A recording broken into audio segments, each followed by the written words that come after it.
وقال وَإِذَا سَأَلَكَ عِبَادِي عَنِّي فَإِنِّي قَرِيبٌ أُجِيبُ دَعْوَةَ الدَّاعِ إِذَا دَعَانِ فَلْيَسْتَجِيبُوا لِي وَلْيُؤْمِنُوا بِي لَعَلَّكُمْ يَرْشُدُونَ.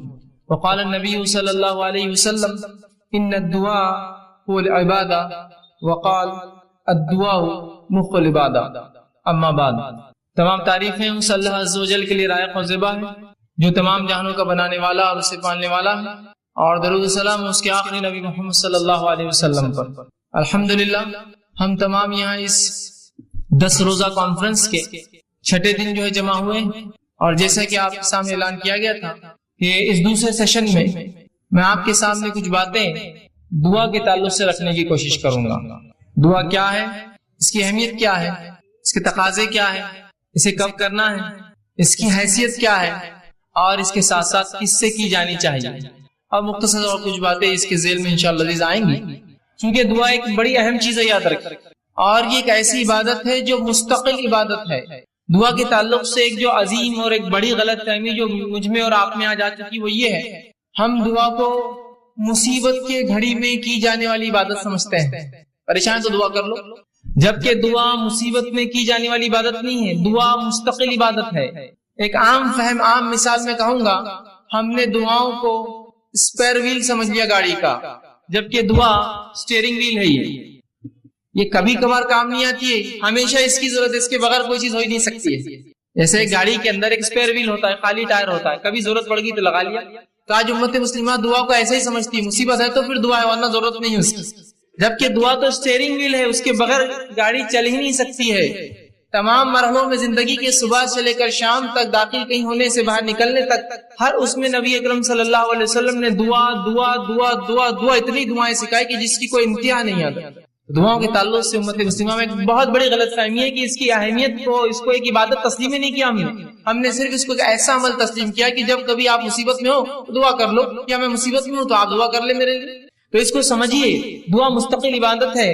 اور اللہ رب العزت نے آدم علیہ السلام کو جب تخلیق کیا، جب آپ کو بنایا، تو آدم علیہ السلام کو بنانے کے بعد جو سب سے پہلا کام آدم نے کیا، جو عبادت تھی ان کی، وہ دعا تھی. اللہ نے آدم کو بنایا.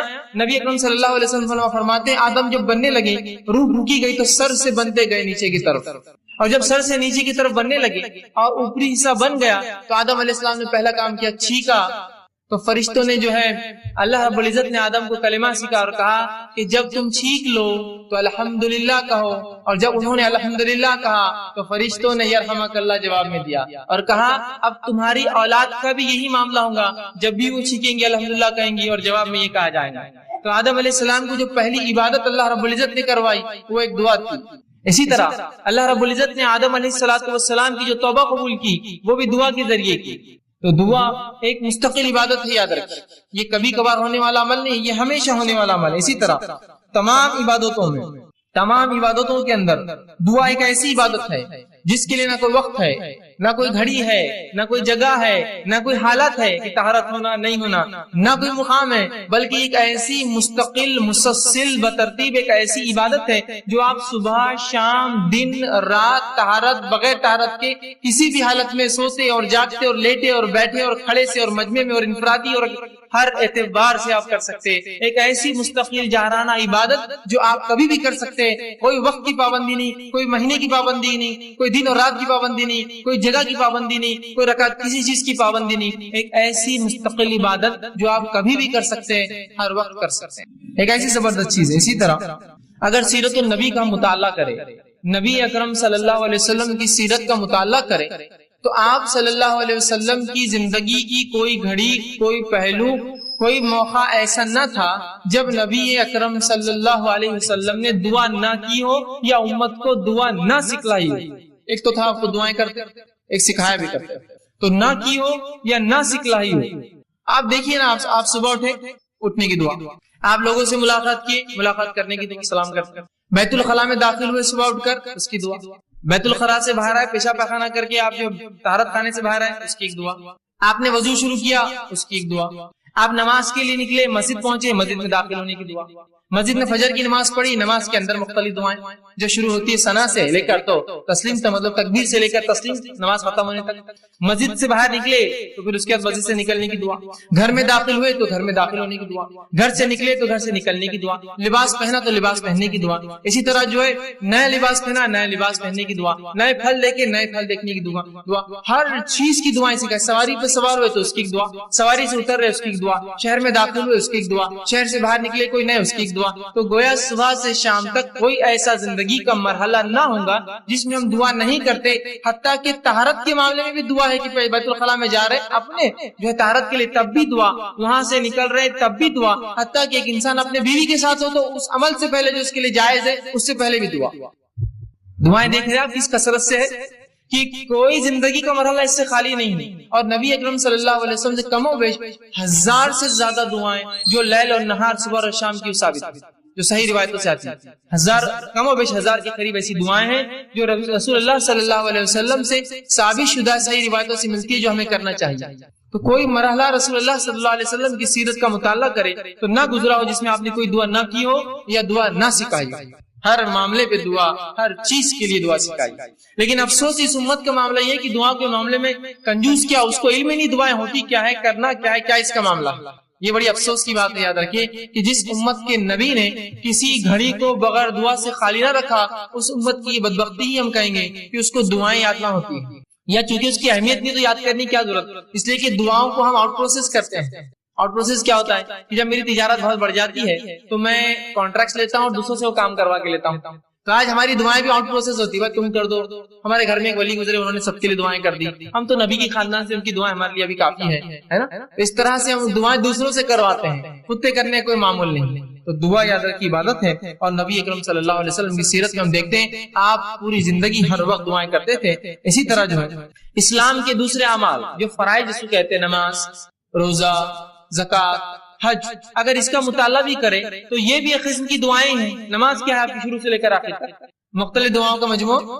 آپ حج کرنے جاتے ہیں، کیا کرتے ہیں حج کے اندر، کیا اعمال ہیں آپ کے، طواف کر رہے تو دعا، صحیح کر رہے تو دعا، جو ہے میدان عرفہ میں ہے تو دعا، مزدلفہ میں تو دعا، جا رہے تو دعا، مطلب دعا ہی تو ہے حج پورا، دعا ہی تو ہے نماز پوری۔ تو یہ گویا فرائض بھی عبادت ہے، یہ جو فرض عبادتیں ہیں یہ بھی خود ایک قسم کی دعائیں ہیں، یاد رکھیں۔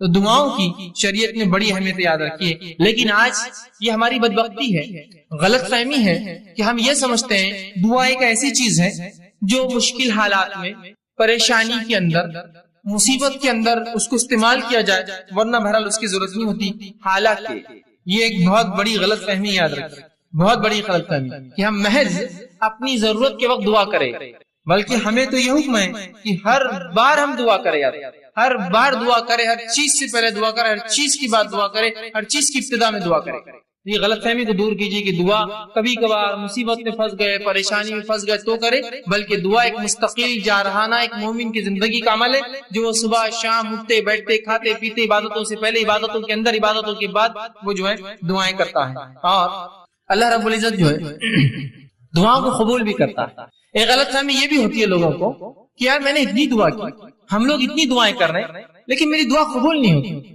میں نے فلاں مسئلے کے لیے دعا کی، وہ چیز مجھے نہیں ملی، میں نے فلاں کام کے لیے دعا کی، وہ چیز کام نہیں ہوا، میں نے فلاں مسئلے کو فلاں کیا، آج تک وہ چیز نہیں ہوئی۔ یہ کیسی عجیب بات ہے کہ میں دعا تو کر رہا ہوں لیکن وہ چیز قبول نہیں ہوتی، وہ چیز میری پوری نہیں ہوتی ہے، یا وہ کام میرا نہیں ہوتا ہے، پھر کیا فائدہ دعائیں کر کے۔ اور جب دعاؤں کا صحیح تصور اور دعا کیا ہے، ہم نے کیا سمجھا، دعا مصیبت کی ایک چیز ہے استعمال کی، اب مصیبت حل نہیں ہوئی تو پھر دعا کر کے فائدہ کیا؟ ہم نے دعاؤں کو یہ سمجھا کہ مصیبت کی گھڑیوں میں اللہ کو پکارنا یہ دعا ہے۔ اب اگر مصیبت میں نے پکارا اور وہ دعا کا جواب نہ آیا، جو مجھے نہ سمجھا، تو پھر فائدہ کیا ہے دعا کر کے جس کا جواب نہیں آتا، جو قبول نہیں ہوتی۔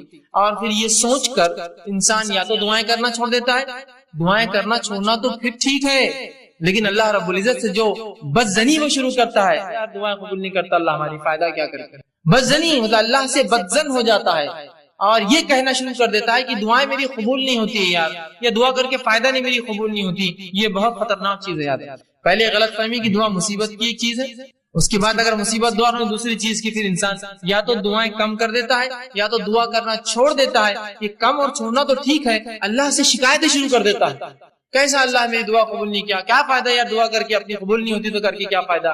یہ سب سے خطرناک مرحلہ یاد رکھیں. اس میں انسان پھر جو ہے اس دائرے سے نکل جاتا ہے اور اکثر لوگ اس چکر میں جا کے شرک اور کفر تک پہنچ جاتے ہیں. کیسے انشاءاللہ آگے میں رکھوں گا. جبکہ اللہ رب العزت نے اپنی کتاب میں اعلان کیا کہ تم دعا کرو، میں تمہاری دعاؤں کو قبول کروں گا. جس طرح میں نے ایک آیت آپ کے سامنے خطبے میں دو آیتیں تلاوت، ایک آیت سورہ غافر سورہ نمبر 40، اس کی آیت نمبر 60 میں نے تلاوت کی. اللہ فرماتا کہتا ہے وقال ربکم ادعونی استجب لکم، کہ تمہارا رب تم سے کہتا ہے، اللہ رب العزت کہتا ہے کہ تم اس سے دعا کرو، استجب لکم، میں تمہاری دعاؤں کو سنوں گا.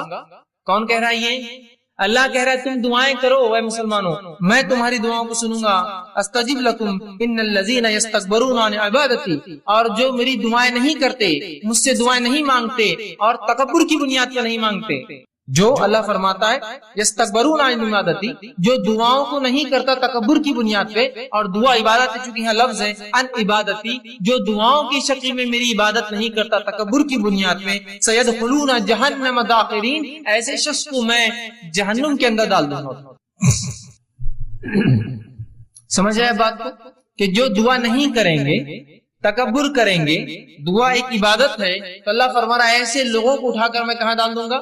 سیدخلون جہنم داخرین، ایسے لوگوں کو میں جہنم میں ڈال دوں گا. تو اللہ دعا سنتا ہے، نہ کرنے والوں کو جہنم میں ڈالیں گا، تو کرنے والوں کی پھر ضروری اس کے لیے لازم ہے کہ وہ جواب دے. اس کے نفس پہ لازم ہے، جب وہ کہہ رہا ہے مجھ سے کرو، نہ کرو گے تو جہنم میں ڈالوں گا، تو گویا تم کرو میں قبول کروں گا. یہ اس کا معنی ہے. دوسری آیت جو میں نے تلاوت کی سورہ بقرہ سورہ نمبر 2 آیت میں 186 اس میں اللہ نے فرمایا وَإِذَا سَأَلَكَ عِبَادِي عَنِّي فَإِنِّي قَرِيبٌ، کہ میرے بندے اے نبی تم سے سوال کرتے ہیں صلی اللہ علیہ وسلم، کہ میرے بندے سوال کرتے سَأَلَكَ عِبَادِي عَنِّي، میرے بارے میں، فَإِنِّي قَرِيبٌ. اگر قرآن کا آپ اگر طرز دیکھیں، قرآن کا جواب دینے کا اگر انداز اور اسلوب دیکھیں، قرآن میں جب بھی رسول اکرم صلی اللہ علیہ وسلم سے سوال ہوا تو اللہ نے فرمایا وہ تم سے پوچھتے ہیں فلاں، کہہ دو قل، وہ تم سے پوچھتے ہیں چاند کے بارے میں، کہہ دو قل کے لفظ آتے ہیں. سبحان اللہ. اس آیت پہ غور کیجئے، اللہ نے فرمایا وَإِذَا سَأَلَكَ عِبَادِي، میرے بندے میرے بارے میں پوچھتے ہیں، فَإِنِّي قَرِيب، کہہ دو بھی نہیں کہا، رسول کو نکال دیا بیچ میں سے، فَإِنِّي قَرِيب، کہہ دو ان سے کہ میں قریب ہوں، نہیں کہا فَإِنِّي قَرِيب، میں قریب ہوں ان سے. مطلب گویا جملے اور الفاظ کے اعتبار سے اس کے اندر قال کا لفظ بھی نہیں کہ نبی تم کہہ دو قل ان سے، یا قال یہ تم ان سے کہہ دو کہ میں قریب ہوں. رسول اکرم صلی اللہ علیہ وسلم کو بھی وہاں سے نکال کر انی قریب سیدھا جواب دیا گیا. حالانکہ سورہ بقرہ اٹھائیے، سوالات کا ایک سلسلہ ہے سورہ بقرہ میں، ہر سوال کے بعد آتا ہے کہ آپ سے سوال کرتے قل ان سے جواب کہہ دو، قل ان سے کہہ دو، قل ان سے کہہ دو، کہ اس کا معنی یہ ہے. یہاں جب سوال ہوا کہ میرے بندے پوچھتے میرے بارے میں، تو رسول اللہ صلی اللہ علیہ وسلم کو قل بھی نہیں کہا، نکال دیا فانی قریب، سیدھا اتنا قریب ہوں کہ مجھے یہ بھی کہنے کی ضرورت نہیں ہے نبی آپ کہہ دو میں قریب ہوں. تو کہا وَإِذَا سَأَلَكَ عِبَادِي عَنِّي فَإِنِّي قَرِيبٌ، جب میرے بندے پوچھتے ہیں میرے بارے میں نبی آپ سے کہہ دو کہ میں ان سے قریب ہوں.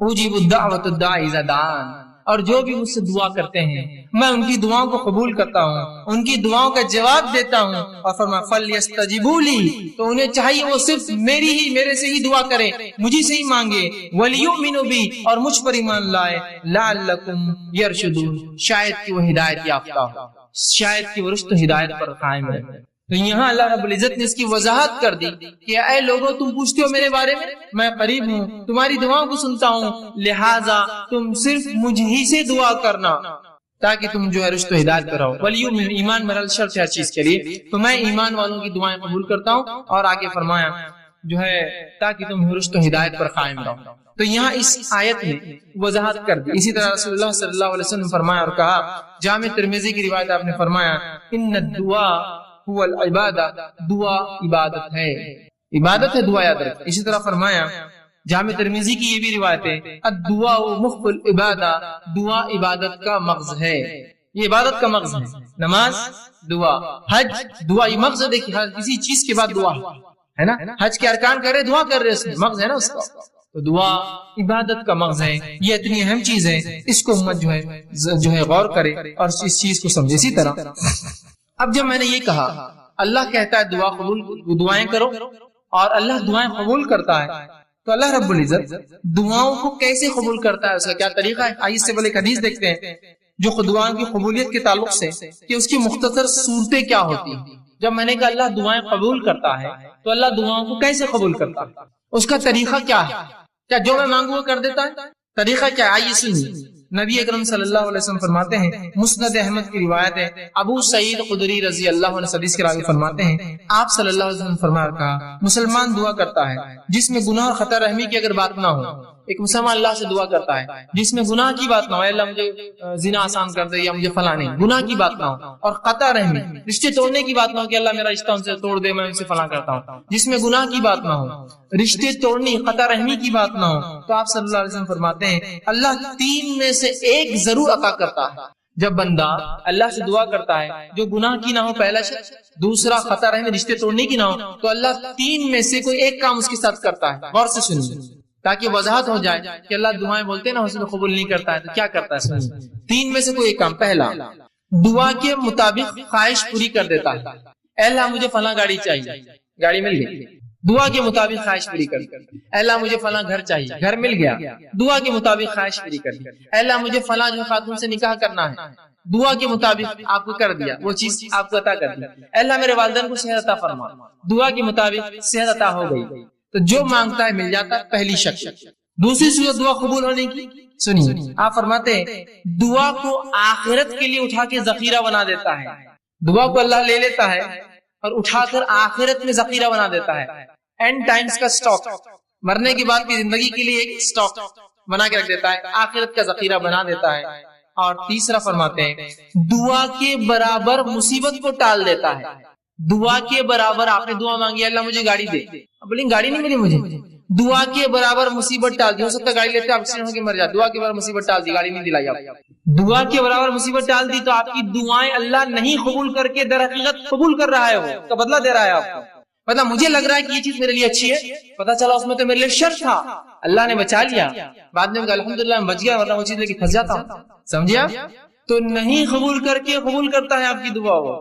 3 شکلیں، پہلی ہو بہو جو مانگا عطا ہوا، دوسری شکل آخرت کے لیے توشہ ذخیرہ بنا کے اعمال میں رکھ دیا، تیسری شکل دعا کے برابر مصیبت ٹال دی جاتی ہے۔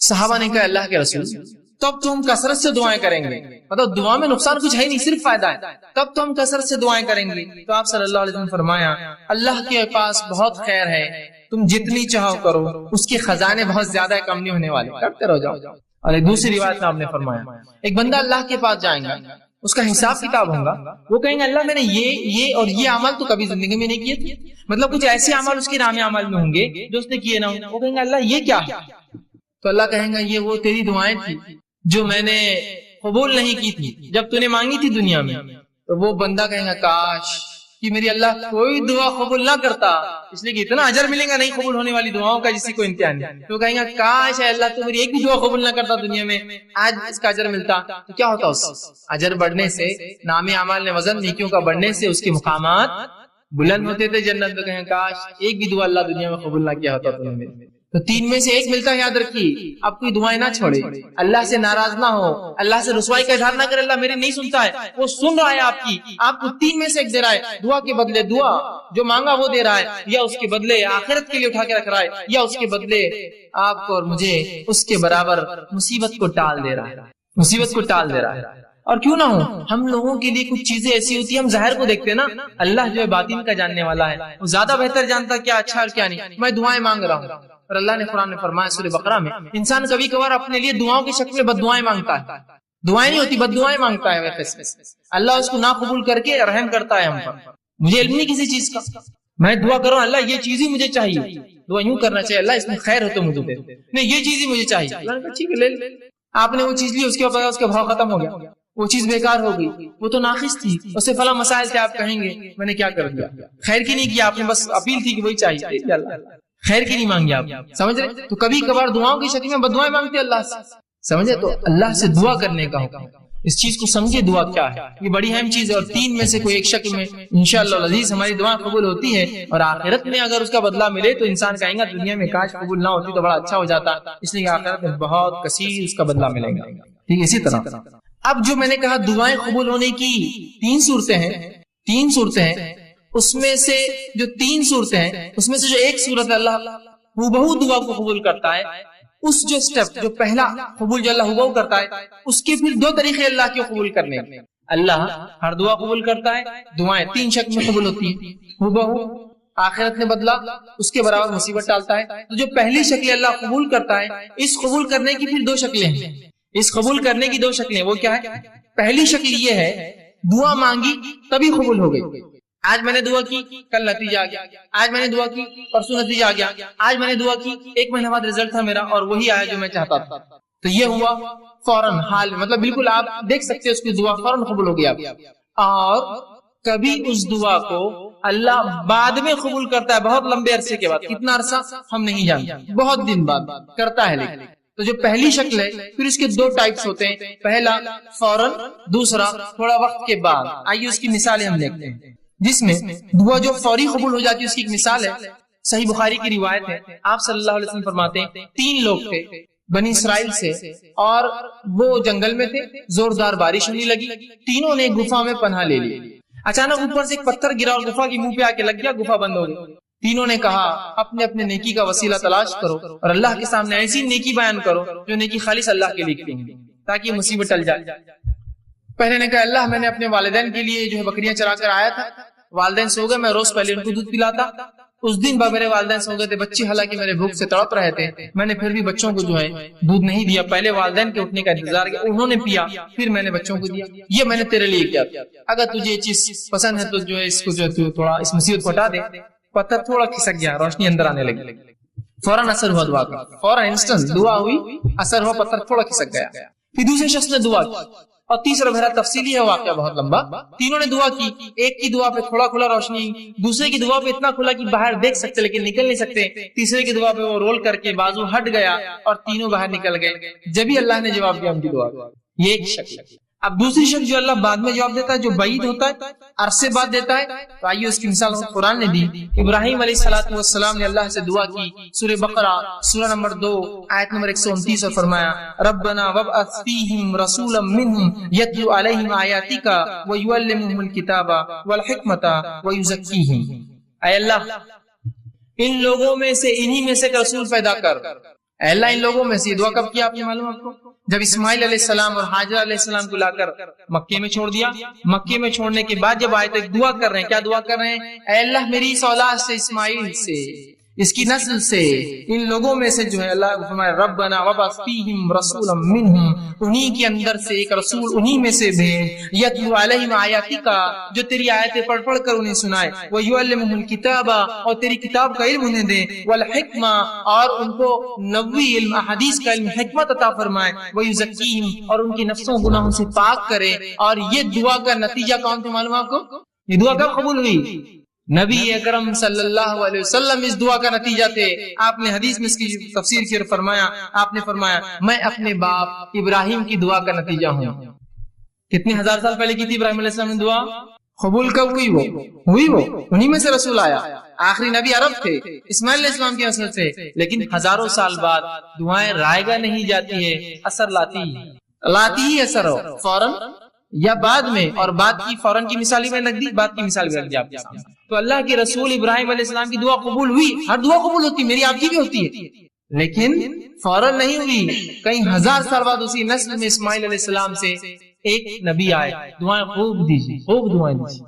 یہ دعائیں پتہ نہیں کب اثر لائیں، کتنے نسلوں بعد لائیں گی. ابراہیم علیہ السلام کی دعا ہزاروں سال بعد رنگ لائی، 3000 3,500 4,000 سال بعد. دعائیں کرنا چاہیے، اس کے بڑے فضائل ہیں. تو 3 شکلوں میں سے پہلی شکل کی 2 قسمیں ہیں کہ فوراً اور دیر سے.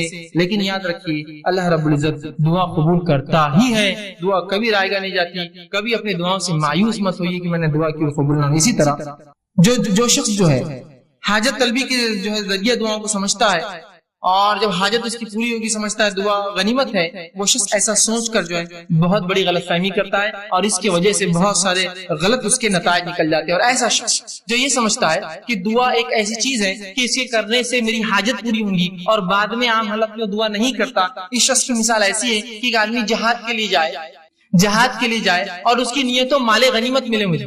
تو کیا ایسے شخص کو جہاد کا ثواب ملتا ہے؟ تو جہاد کی نیت جا رہی ہے، سوچے مال غنیمت کے لیے جائیں گے اپنے جہاد میں، چلو بہت پیسہ ملتا ہے جتنے بار فلاں ہوتا.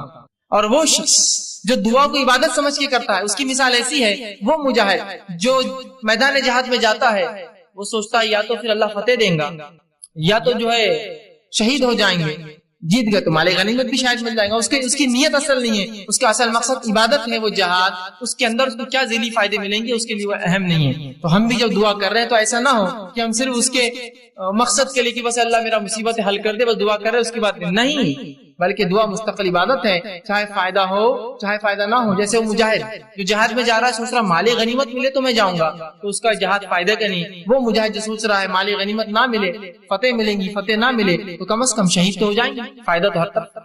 سمجھ رہے؟ تو دعا کو بھی آپ مخصوص نہ کر دیں, مصیبت میں تو دعا کرو. دعا تو مصیبت, تنگ دستی, خوشحالی, فراوانی اور ہر اعتبار سے صحت مندی میں اور بیماری میں اور ہر حالت سے امن میں اور خوف میں ہر جگہ جو ہمیں دعا کرنی چاہیے. اسی طرح دعا ایک بہترین ہدیہ ہے, یاد دعا ایک بہترین تحفہ ہے جو ایک دوسرے کو ہم دے سکتے ہیں. لیکن ہمارے پاس ایک غلط فہمی. کیا غلط فہمی ہے؟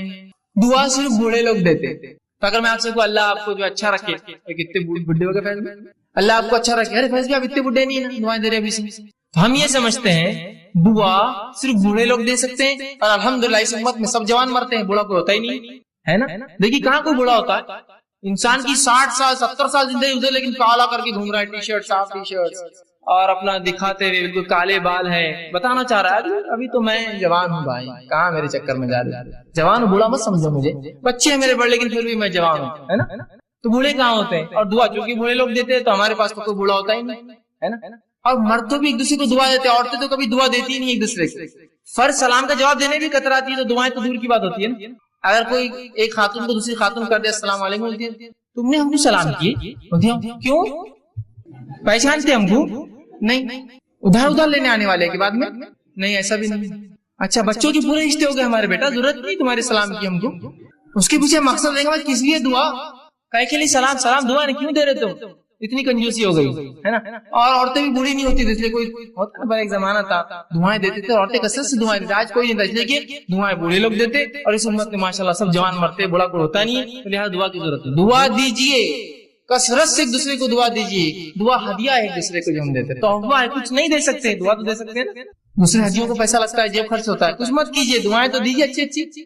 میں ہرگز یہ کہنا نہیں چاہ رہا تحفے دیجیے مت, صرف دعائیں دیجیے, لیکن دعائیں دیجیے لوگوں کو, یہ بہترین ہدیہ ہے. نبی اکرم صلی اللہ علیہ وسلم جب صحابہ کچھ اچھا کام کرتے اسلام کے لیے اور دین کے لیے, شریعت کے لیے, دعائیں کا تحفہ دیتے. کیونکہ آپ کے پاس مال و دولت کہاں تھی ہوتی, جو آتی خرچ کر دیتے, دعائیں دیتے فوراً. عثمان ابن عفان رضی اللہ عنہ نے جنگ تبوک میں خوب مال خرچ کیا, اللہ کے رسول نے خوب دعائیں دی, خوب دعائیں. ہدیہ ہے, دیجیے دعائیں سلام کی شکل میں, سلام سے ہٹ کے مصیبتوں کی دور کرنے کی شکل میں, یا مختلف دعائیں جو آپ کو لگے اس کی پریشانی میرے بھائی میری بہن کی, میرے دوست کی, میرے رشتے دار کی, خوب دعائیں دیجیے.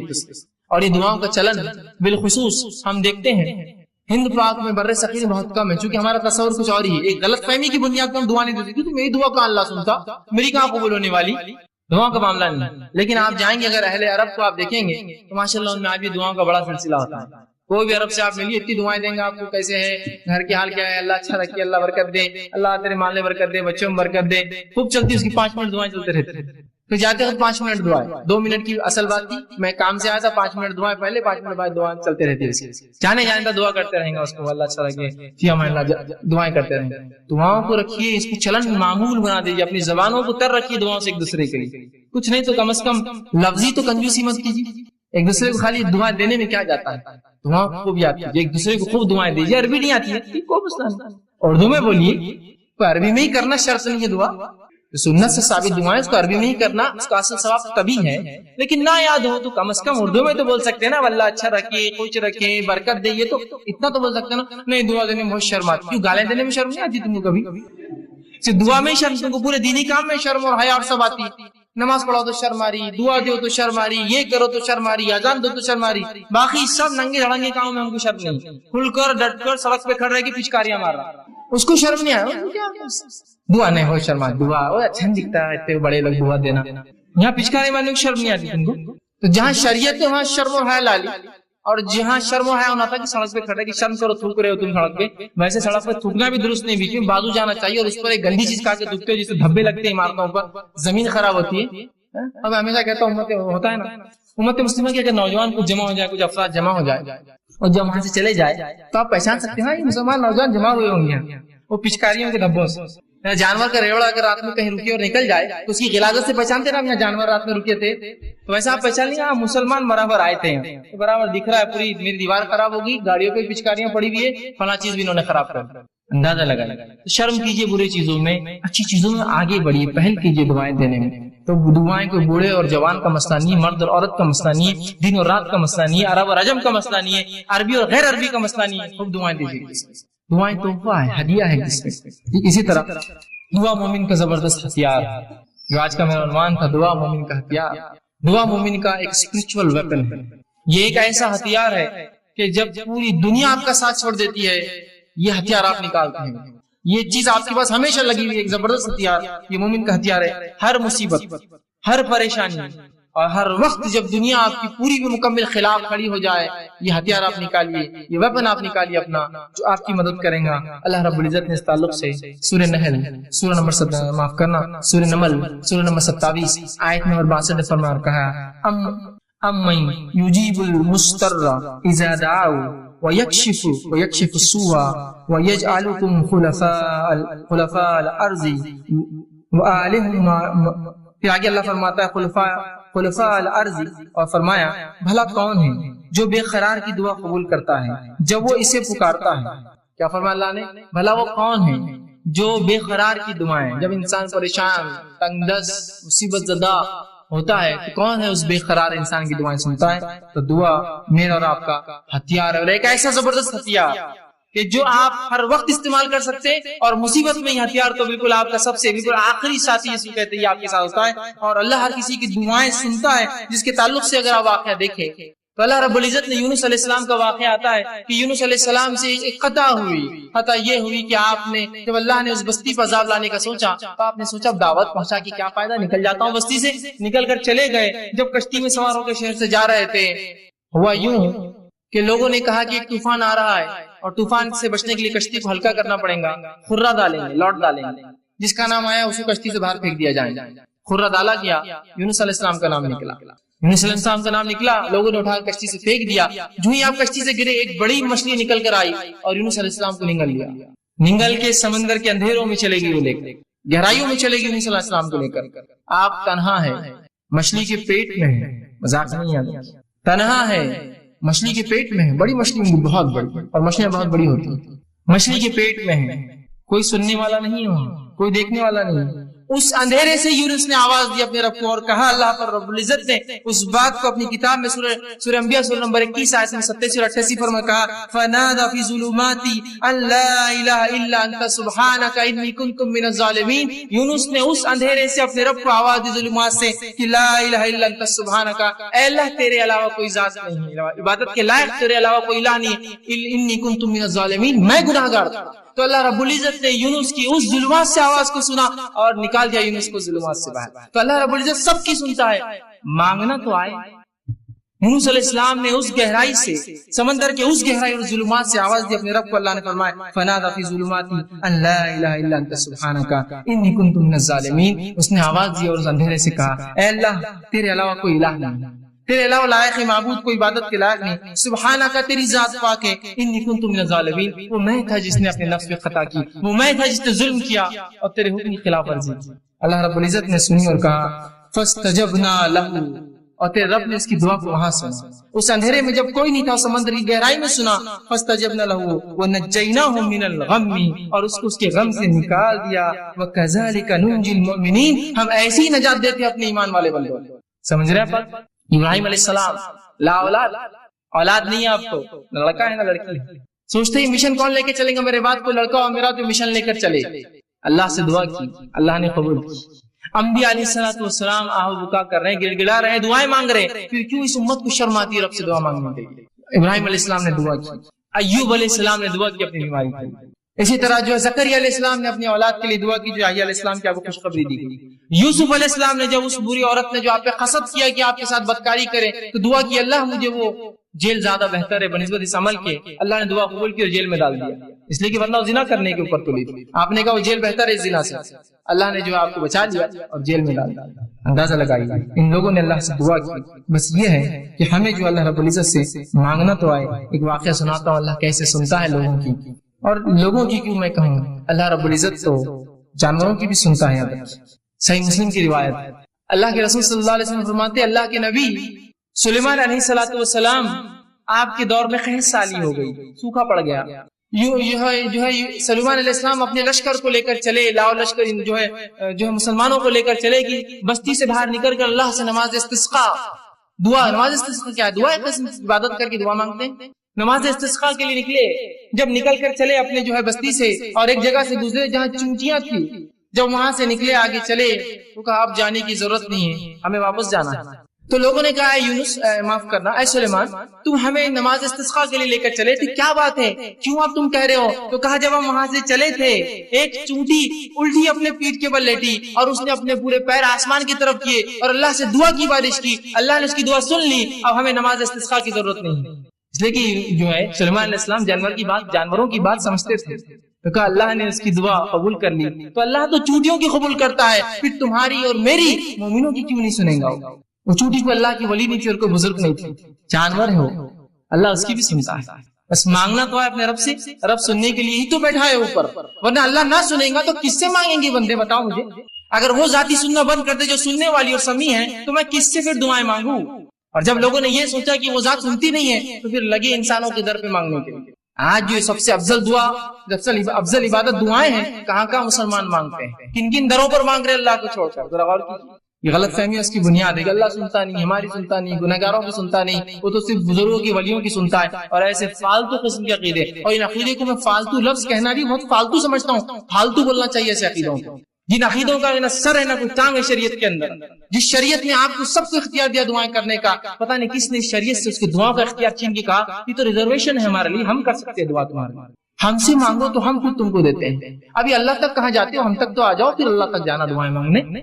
اس قسم کی باتیں کہہ کر مجھے اور آپ کو ایک افضل عبادت سے آج کاٹ کر رکھتے ہیں. اسی طرح جو ہے دعا کے بارے میں جو غلط فہمی ہے بہت بڑی, وہ یہ ہے لوگوں میں جو پائی جاتی ہے وہ یہ ہے اللہ صرف نیکوکاروں کی سنتا ہے, گناہگاروں کی نہیں سنتا ہے. اللہ صرف نیک لوگوں کی, بزرگوں کی, پیروں کی, فقیروں کی سنتا ہے, اور وہ جو ہے سب کی نہیں سنتا, گناہگاروں کی نہیں سنتا. اور ہم تو گناہگار ہیں, آپ تو گناہگار ہیں, ہم تھوڑی دعا کر سکتے اللہ سے.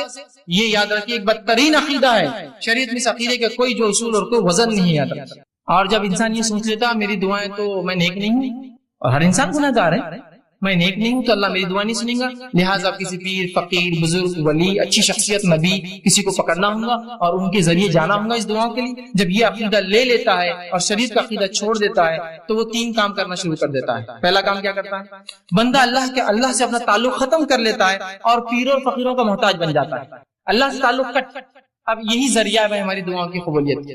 دوسرا کام یہ کرتا ہے بزرگوں کو خوش کرنے کے لیے, ان کو عاجز کرنے کے لیے, ان کو اپنی طرف متوجہ کرنے کے لیے نظریں اور نیاز اور کھانا اور پلانا, اور مرنے کے بعد جو ہے ان کے آستانوں کے اوپر چڑھاوے چڑھاتا ہے کہ وہ خوش ہو جائے. زندگی اگر زندہ ہے تو خوب کھلاتے اور پلاتے ہیں. بزرگ کے ہاتھ بھی دھو کے پی رہے, افسوس اس امت کو عقل تو ہو, پیر دھو کر بھی پی رہے ہیں. سبحان اللہ, بزرگ ہے نا, اللہ تو اب سننے والا نہیں. پہلے عقیدہ بنا لیا ایک فالتو, میری زبان میں فالتو والا, اور اس کے بعد اب لگی ان کو خوش کر, اللہ سے تعلق ختم, ان کو خوش کر رہے, نظریں اور نیاز, زندہ ہے تو اور مردہ ہے تو. اور اس کے تیسرا کام کرتے ہیں, جب یہ سوچ لیتے ہیں کہ اللہ نہیں سنتا ہماری, ہم گناہگار ہیں, تیسرا کام کرتے ہیں دعا قبول ہونے کے لیے بزرگوں کو وہ مقام دے دیتے ہیں جو اللہ کا مقام ہے.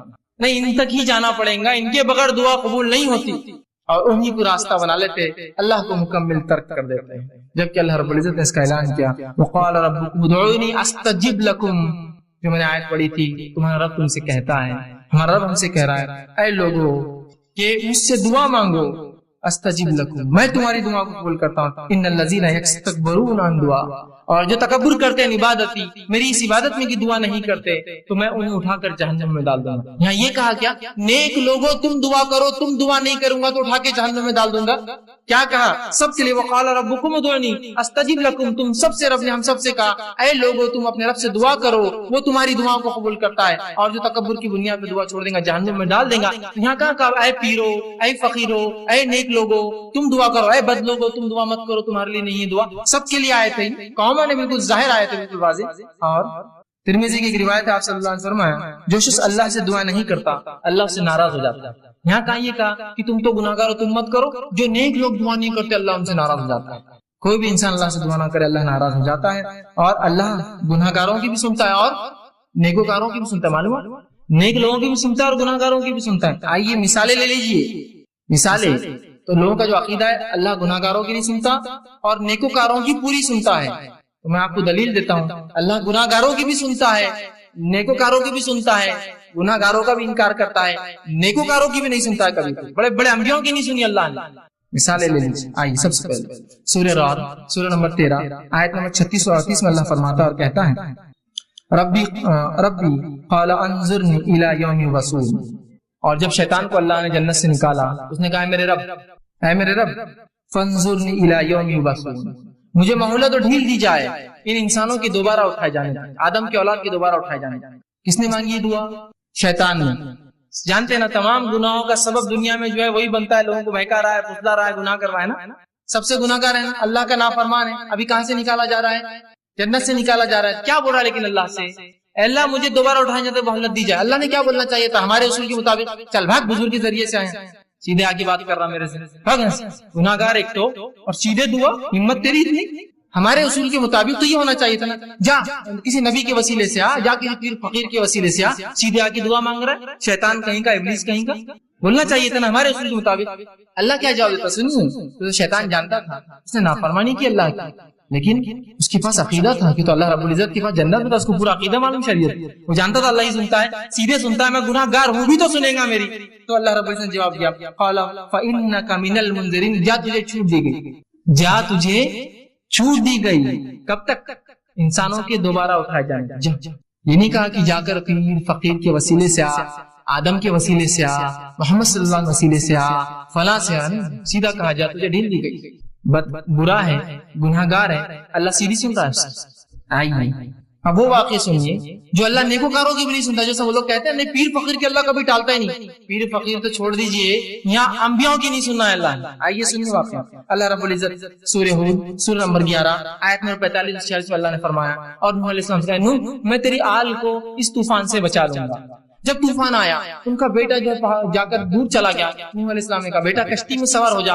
آج کوئی بچنے والے نے کہا اے والد میں بہت اونچے مقام پر چلا جاؤں گا، اور یہ بات اور مکالمہ چل ہی رہا تھا، ایک زوردار لہر آئی اور وہ بیٹا بہہ کر چلے گا پانی۔ نوح علیہ السلام کو اللہ نے کیا کہا تھا؟ اے نوح جو ہے میں تیرے گھر والوں کی حفاظت کروں گا، اور یہاں بیٹا ڈوب گیا، بیٹا گھر سے ہوتا ہے نا کسی کی، اس کے گھر والا تھا۔ تو نوح علیہ السلام نے اللہ سے گزارش کی اور دعا کی اور فرمایا انی اعوذک ان تکون من الجاہلین۔ جب دعا کی اور کہا اللہ جو ہے میرے بیٹا تو میرے گھر والوں میں سے تھا، تو اللہ نے جواب دیا انی اعوذک ان تکون من الجاہلین، اے نوح میں تجھے نصیحت کرتا ہوں جاہل لوگوں کی جیسی باتیں نہ کرنا، اس لیے کہ تیرا بیٹا ایمان نہیں لایا لہذا تجھ سے نہیں، وہ ایمان نہیں لایا۔ تو یہاں کس کی دعا اللہ نے رد کی؟ اے نوح جاہلوں میں سے مت ہو جانا، نصیحت کرتا ہوں تجھے آئندہ ایسی بات میرے سامنے نہیں کرنا۔ اور نوح نے اس کے بعد اللہ توبہ کی، اللہ کہا میں گناہگار میں توبہ کرتا ہوں تجھ سے، میں نے غلط دعا کی۔ کس کی دعا رد کی؟ یہ اللہ کے پہلے رسول ہے نوح علیہ السلام، رد کر دیا۔ آئیے دوسرا واقعہ صحیح بخاری کی روایت، ابراہیم علیہ السلام نے اللہ سے دعا کی اللہ میرے والد کو جو کہ کفر پر مرے تھے اللہ ان کو جنت عطا کرنا، جہنم میں۔ اللہ ان کی دعا مانی نہیں، سنی ان کی دعا، اور روز قیامت حدیث میں آتا ہے ان کے والد کو ان کے سامنے اٹھا کر جہنم میں ڈال دیا جائے گا۔ کہاں سنی؟ اتنے بڑے نبی، ابو الانبیاء، نبیوں کے باپ کہلاتے ہیں آپ، ابو الانبیاء بعد ترک کر دیا اللہ۔ آئیے صحیح مسلم کی روایت، آپ صلی اللہ علیہ وسلم، آپ کا مقام تو ہم سب جانتے ہیں، آپ صلی اللہ علیہ وسلم دعا کی صحیح مسلم، اللہ میری قوم کو، امت مسلموں کو اچانک جو ہے سیلاب کے ذریعے نہ مارنا، پچھلی قوم میں جیسا مری تھی گناہ کی وجہ سے، اچانک جو ہے قحط سالی سے نہیں مارنا، سوکھے سے نہیں مار دینا، اور آپس میں ان کے جنگیں نہ ہو، اختلافات نہ ہو۔ اللہ رب العزت نے دو قبول کی کہ تیری امت ایک ساتھ قحط سالی میں نہیں مریں گی، غرق ہو کر نہیں مریں گی، لیکن وہ اختلاف ہونا اور جنگ نہ ہونا، یہ دعا میں رد کرتا ہوں۔ کس نے دعا کی تھی؟ نبی اکرم صلی اللہ علیہ وسلم۔ اللہ نے کیا قبول کیا؟ رد کر دی دعا۔ اس سے پتا چلا اللہ ہر شخص کی دعا سنتا ہے، جس کی چاہتا ہے قبول کرتا ہے، جس کی چاہتا ہے رد کر دیتا ہے، پھر چاہے نیکوکار ہو چاہے گناہگار ہو۔ یعنی نیکوکار، اس سے بڑے نیکی اور کون کر سکتا ہے؟ نوح علیہ السلام پہلے رسول، ابراہیم علیہ السلام برگزیدہ رسول، اور محمد صلی اللہ علیہ وسلم آخری رسول، تینوں کے واقعات رکھ دیے۔ نہیں سنا، انکار کر دیا اللہ نے۔ تو یہ چھوڑ دیجئے کہ اللہ صرف ان کی اور ان کی سنتا ہے، اللہ سب کی سنتا ہے۔ مانگی تو صحیح، مانگی تو صحیح۔ اور 3 طرح سے قبول کرتا ہے. سمجھیں؟ اس بات کو یاد رکھیں. ورنہ پھر میں نے تو مانگا قبول نہیں ہوئی. ارے عقل پکڑو, چیزوں کو سمجھو. دنیا کی چیزوں میں تو صبر کرتے ہو بڑا, نہیں صبر کرو ابھی فلاں ہو جائیں گا. یہاں معاملہ اللہ کا ہی ہو تو صبر نہیں آتا ہے لوگ, جبکہ وہ ذات دینے کو ہی بیٹھی. یاد رکھیے بہرحال ہر شخص کو اپنے لیے اللہ سے خود دعا مانگنا چاہیے, پہلی چیز. دوسرا, اللہ قبولیت کی دعا کے لیے اس کی اپنی مرضی ہوتی ہے کہ اللہ جس کی چاہتا ہے اپنی مرضی, مصلحت اور اپنے اختیار سے جب چاہتا ہے جیسے چاہتا ہے قبول کرتا ہے, اور جب چاہتا ہے جیسے چاہتا ہے رد کر دیتا ہے. اس کی اپنی چوائس ہے. اس معاملے میں کوئی پوچھ نہیں سکتا اسے اللہ کیوں. سمجھے اب بات؟ لیکن ہمارا کام ہے دعا کرتے رہنا. اب دعا اور ظاہری اسباب, کہ ایسا نہ ہو کہ اب دعا کے چکر میں اب ظاہری اسباب بھول جائے. بہت دعا کی اہمیت پتہ چل گئی, اب ظاہری اسباب پورے خالی. ظاہری اسباب کیا ہے کہ بھائی ایگزام میں پاس ہونا ہے, اللہ پاس کر دے, اللہ پاس کر دے, اللہ میرٹ میں لا دے, اللہ میرٹ میں لا دے. ارے پڑھو لکھو نا, اب اس کی کیا ضرورت, دعا کی اہمیت معلوم ہوگی اپنے کو, بس اللہ سے مانگنا ہے بس. یہ سو ظاہری اسباب کے ساتھ دعا. نبی اکرم صلی اللہ علیہ وسلم کا ایک شخص کا اللہ کے رسول, کیا میں اللہ پر بھروسہ کر کے اپنے اونٹنی کو کھلا چھوڑ کے مسجد میں نماز کو آ جاؤں؟ تو آپ صلی اللہ علیہ وسلم نہیں, پہلے اس کے گھٹنے کو باندھ پھر مسجد میں اللہ پر توکل کر. ظاہری اسباب بھی ضروری ہے کہ آپ کوشش کے ساتھ دعائیں. نبی اکرم صلی اللہ علیہ وسلم جو ہے آپ صلی اللہ علیہ وسلم کے تعلق سے آتا ہے, جامع ترمذی کی روایت جو اونٹنی کا واقعہ میں نے آپ کو سنا کہ باندھ اور اس کے بعد اللہ پر جو ہے توکل کر. اسی طرح آپ صلی اللہ علیہ وسلم جنگ بدر کا مشہور واقعہ ہے. جنگ بدر سے ایک رات پہلے نبی اکرم صلی اللہ علیہ وسلم بدر کے مقام پر پہنچے, اس پہاڑ کے پاس پہنچے. اس سے ادھر مسلمان ایک کنویں تھے وہاں کچھ, اور وہاں کھڑے تھے, اور 319 کی قریب تعداد میں جو مسلمان وہاں جمع تھے. اب یہ الگ بات ہے کہ 313 مشہور ہے, 319 تھے صحابہ جو جمع ہوئے. 319 صحابہ وہاں جمع تھے, اور جب وہاں جمع تھے اس مقام پر ابوبکر صدیق رضی اللہ عنہ موجود تھے. راوی حدیث کہتے ہیں کہ آپ صلی اللہ علیہ وسلم بدر کی جب تیاریاں پوری کر لی, جو ظاہری اسباب کو پورے تیار کر لی, اب اپنا اسپیشل ویپن ہتھیار اٹھایا دعا. پورے اسباب پوری تیاریاں ہوگی, 319 کھڑے آ کر اپنی جان داؤ پہ لگا کر. اس کے بعد اس رات آپ کہتے ہیں آپ صلی اللہ علیہ وسلم سے قبلے جانب منہ کیا. آپ نے قبلے کی طرف کیا, یہ دعاؤں کے آداب ہے, یاد رکھیے کوئی ضروری نہیں لیکن ادب ہے اس کا. قبلے رخ منہ کیا, اور اللہ کے رسول صلی اللہ علیہ وسلم آسمان کی طرف اپنے ہاتھ بہت بلند کیے, حتیٰ کہ آپ کے جو ہے بغل مبارک کی جو ہے سفیدی نظر آ رہی تھی. آپ گورے تھے, اندر سے سفیدی نظر آنے لگی, اور آپ نے جو لباس پہنا ہوا تھا وہ سائڈ سے سلاوا نہیں تھا, ایک چادر تھی جو سر سے ڈالی تھی, سوراخ کیا ہوا تھا. اتنا مال دولت نہیں تھی کہ سلا سکے. تو جب آپ نے ہاتھ اوپر کیے تو چادر دونوں طرف سے کھل گئی, تو آپ کا پیٹ اور پیٹھ اور سب حصہ جو ہے جو کھلا تھا, اور بہت سخت سردی کی رات تھی. ابوبکر صدیق فرماتے ہیں کہ میں کبھی ایک طرف سے چپک جاتا جا کے جسم کو, کہ آپ صلی اللہ علیہ وسلم اتنی گرمی مل جائے کہ میرے جسم سے, پھر کبھی یہ طرف سے آ کے چپک جاتا کہ آپ کہیں سردی سے بیمار نہ ہو جائے, کچھ ہونا جائے آپ کو, اور کڑاکے کی سردی ہوتی ہے عرب علاقوں میں اندر. تو میں ادھر سے کبھی آتا ادھر سے آتا اور آپ کو پکڑتا, اور آپ سے آسمان کی طرف ہاتھ اونچے کیے ہوئے تھے, اور اللہ سے دعا کرتے اللہ آج اگر یہ لشکر ہار گیا تو تیرا نام لینے والا دنیا میں اب اس کے بعد موجود کوئی نہیں رہے گا. اور میں یہ کہہ رہا تھا اللہ کے رسول بس اللہ نے آپ کی سن لی ہے, آپ بس کر دے, کہیں آپ کو کچھ ہونا جائے اتنی سردی میں. اور رسول ایسا رات بھر کھڑے رہے دعا, لیکن پہلے تیاری کر کے آئے تھے. یہ نہیں کہ صرف رات بھر مدینے میں کھڑے دعا کرتے اللہ دشمن کو ہلاک کر دے, برباد کر دے, ان کو فلاں کر دے. نکل کر آئے ہیں 319 اپنی جان لگا کر, اب دعا والا ہتھیار اٹھائے. اپنی کوششیں امتحان ہے, پوری کوششیں کر جائیے, پھر دعا اپنی پوری کوششوں کے ساتھ اللہ سے دعائیں مانگے. یہ نہیں کہ صرف دعا کے پیچھے لگ گئے اور اسباب پورے ظاہری آپ چھوڑ دیے. دونوں کو ملا کر, اور اس کے بعد جو اللہ چاہیں گا, جو پسند کریں گا, اپنی مرضی مشیت اور حکمت کے اعتبار سے قبول کریں, چاہے رد کر دے, اس کی اپنی چوائس ہے, وہ مالک ہے, اختیار ہے مالک کو. اپنی مخلوق کو چاہے تو دے چاہے تو نہ دے, مخلوق کو اختیار نہیں کہ اپنی ناراضگی کا اظہار کرے رب کے سامنے. خاموشی سے اس کے فیصلوں کو سمجھ لے, اس کی حکمتوں کو سمجھ لے. آج ایک چیز کو اپنے لیے بہت اچھا سمجھتے ہیں, میری ایک ٹرین ہے, سمجھ لیجیے میں اورنگ آباد سے ممبئی جا رہا ہوں, ایک بڑی جاب لگنے والی ہے, کروڑوں روپیہ میری سیلری سال, اور میری اگر وہ ٹرین چھوٹ گئی انٹرویو کے لیے جا رہی ہے, تو میرے لیے کیا افسوس ہوگا.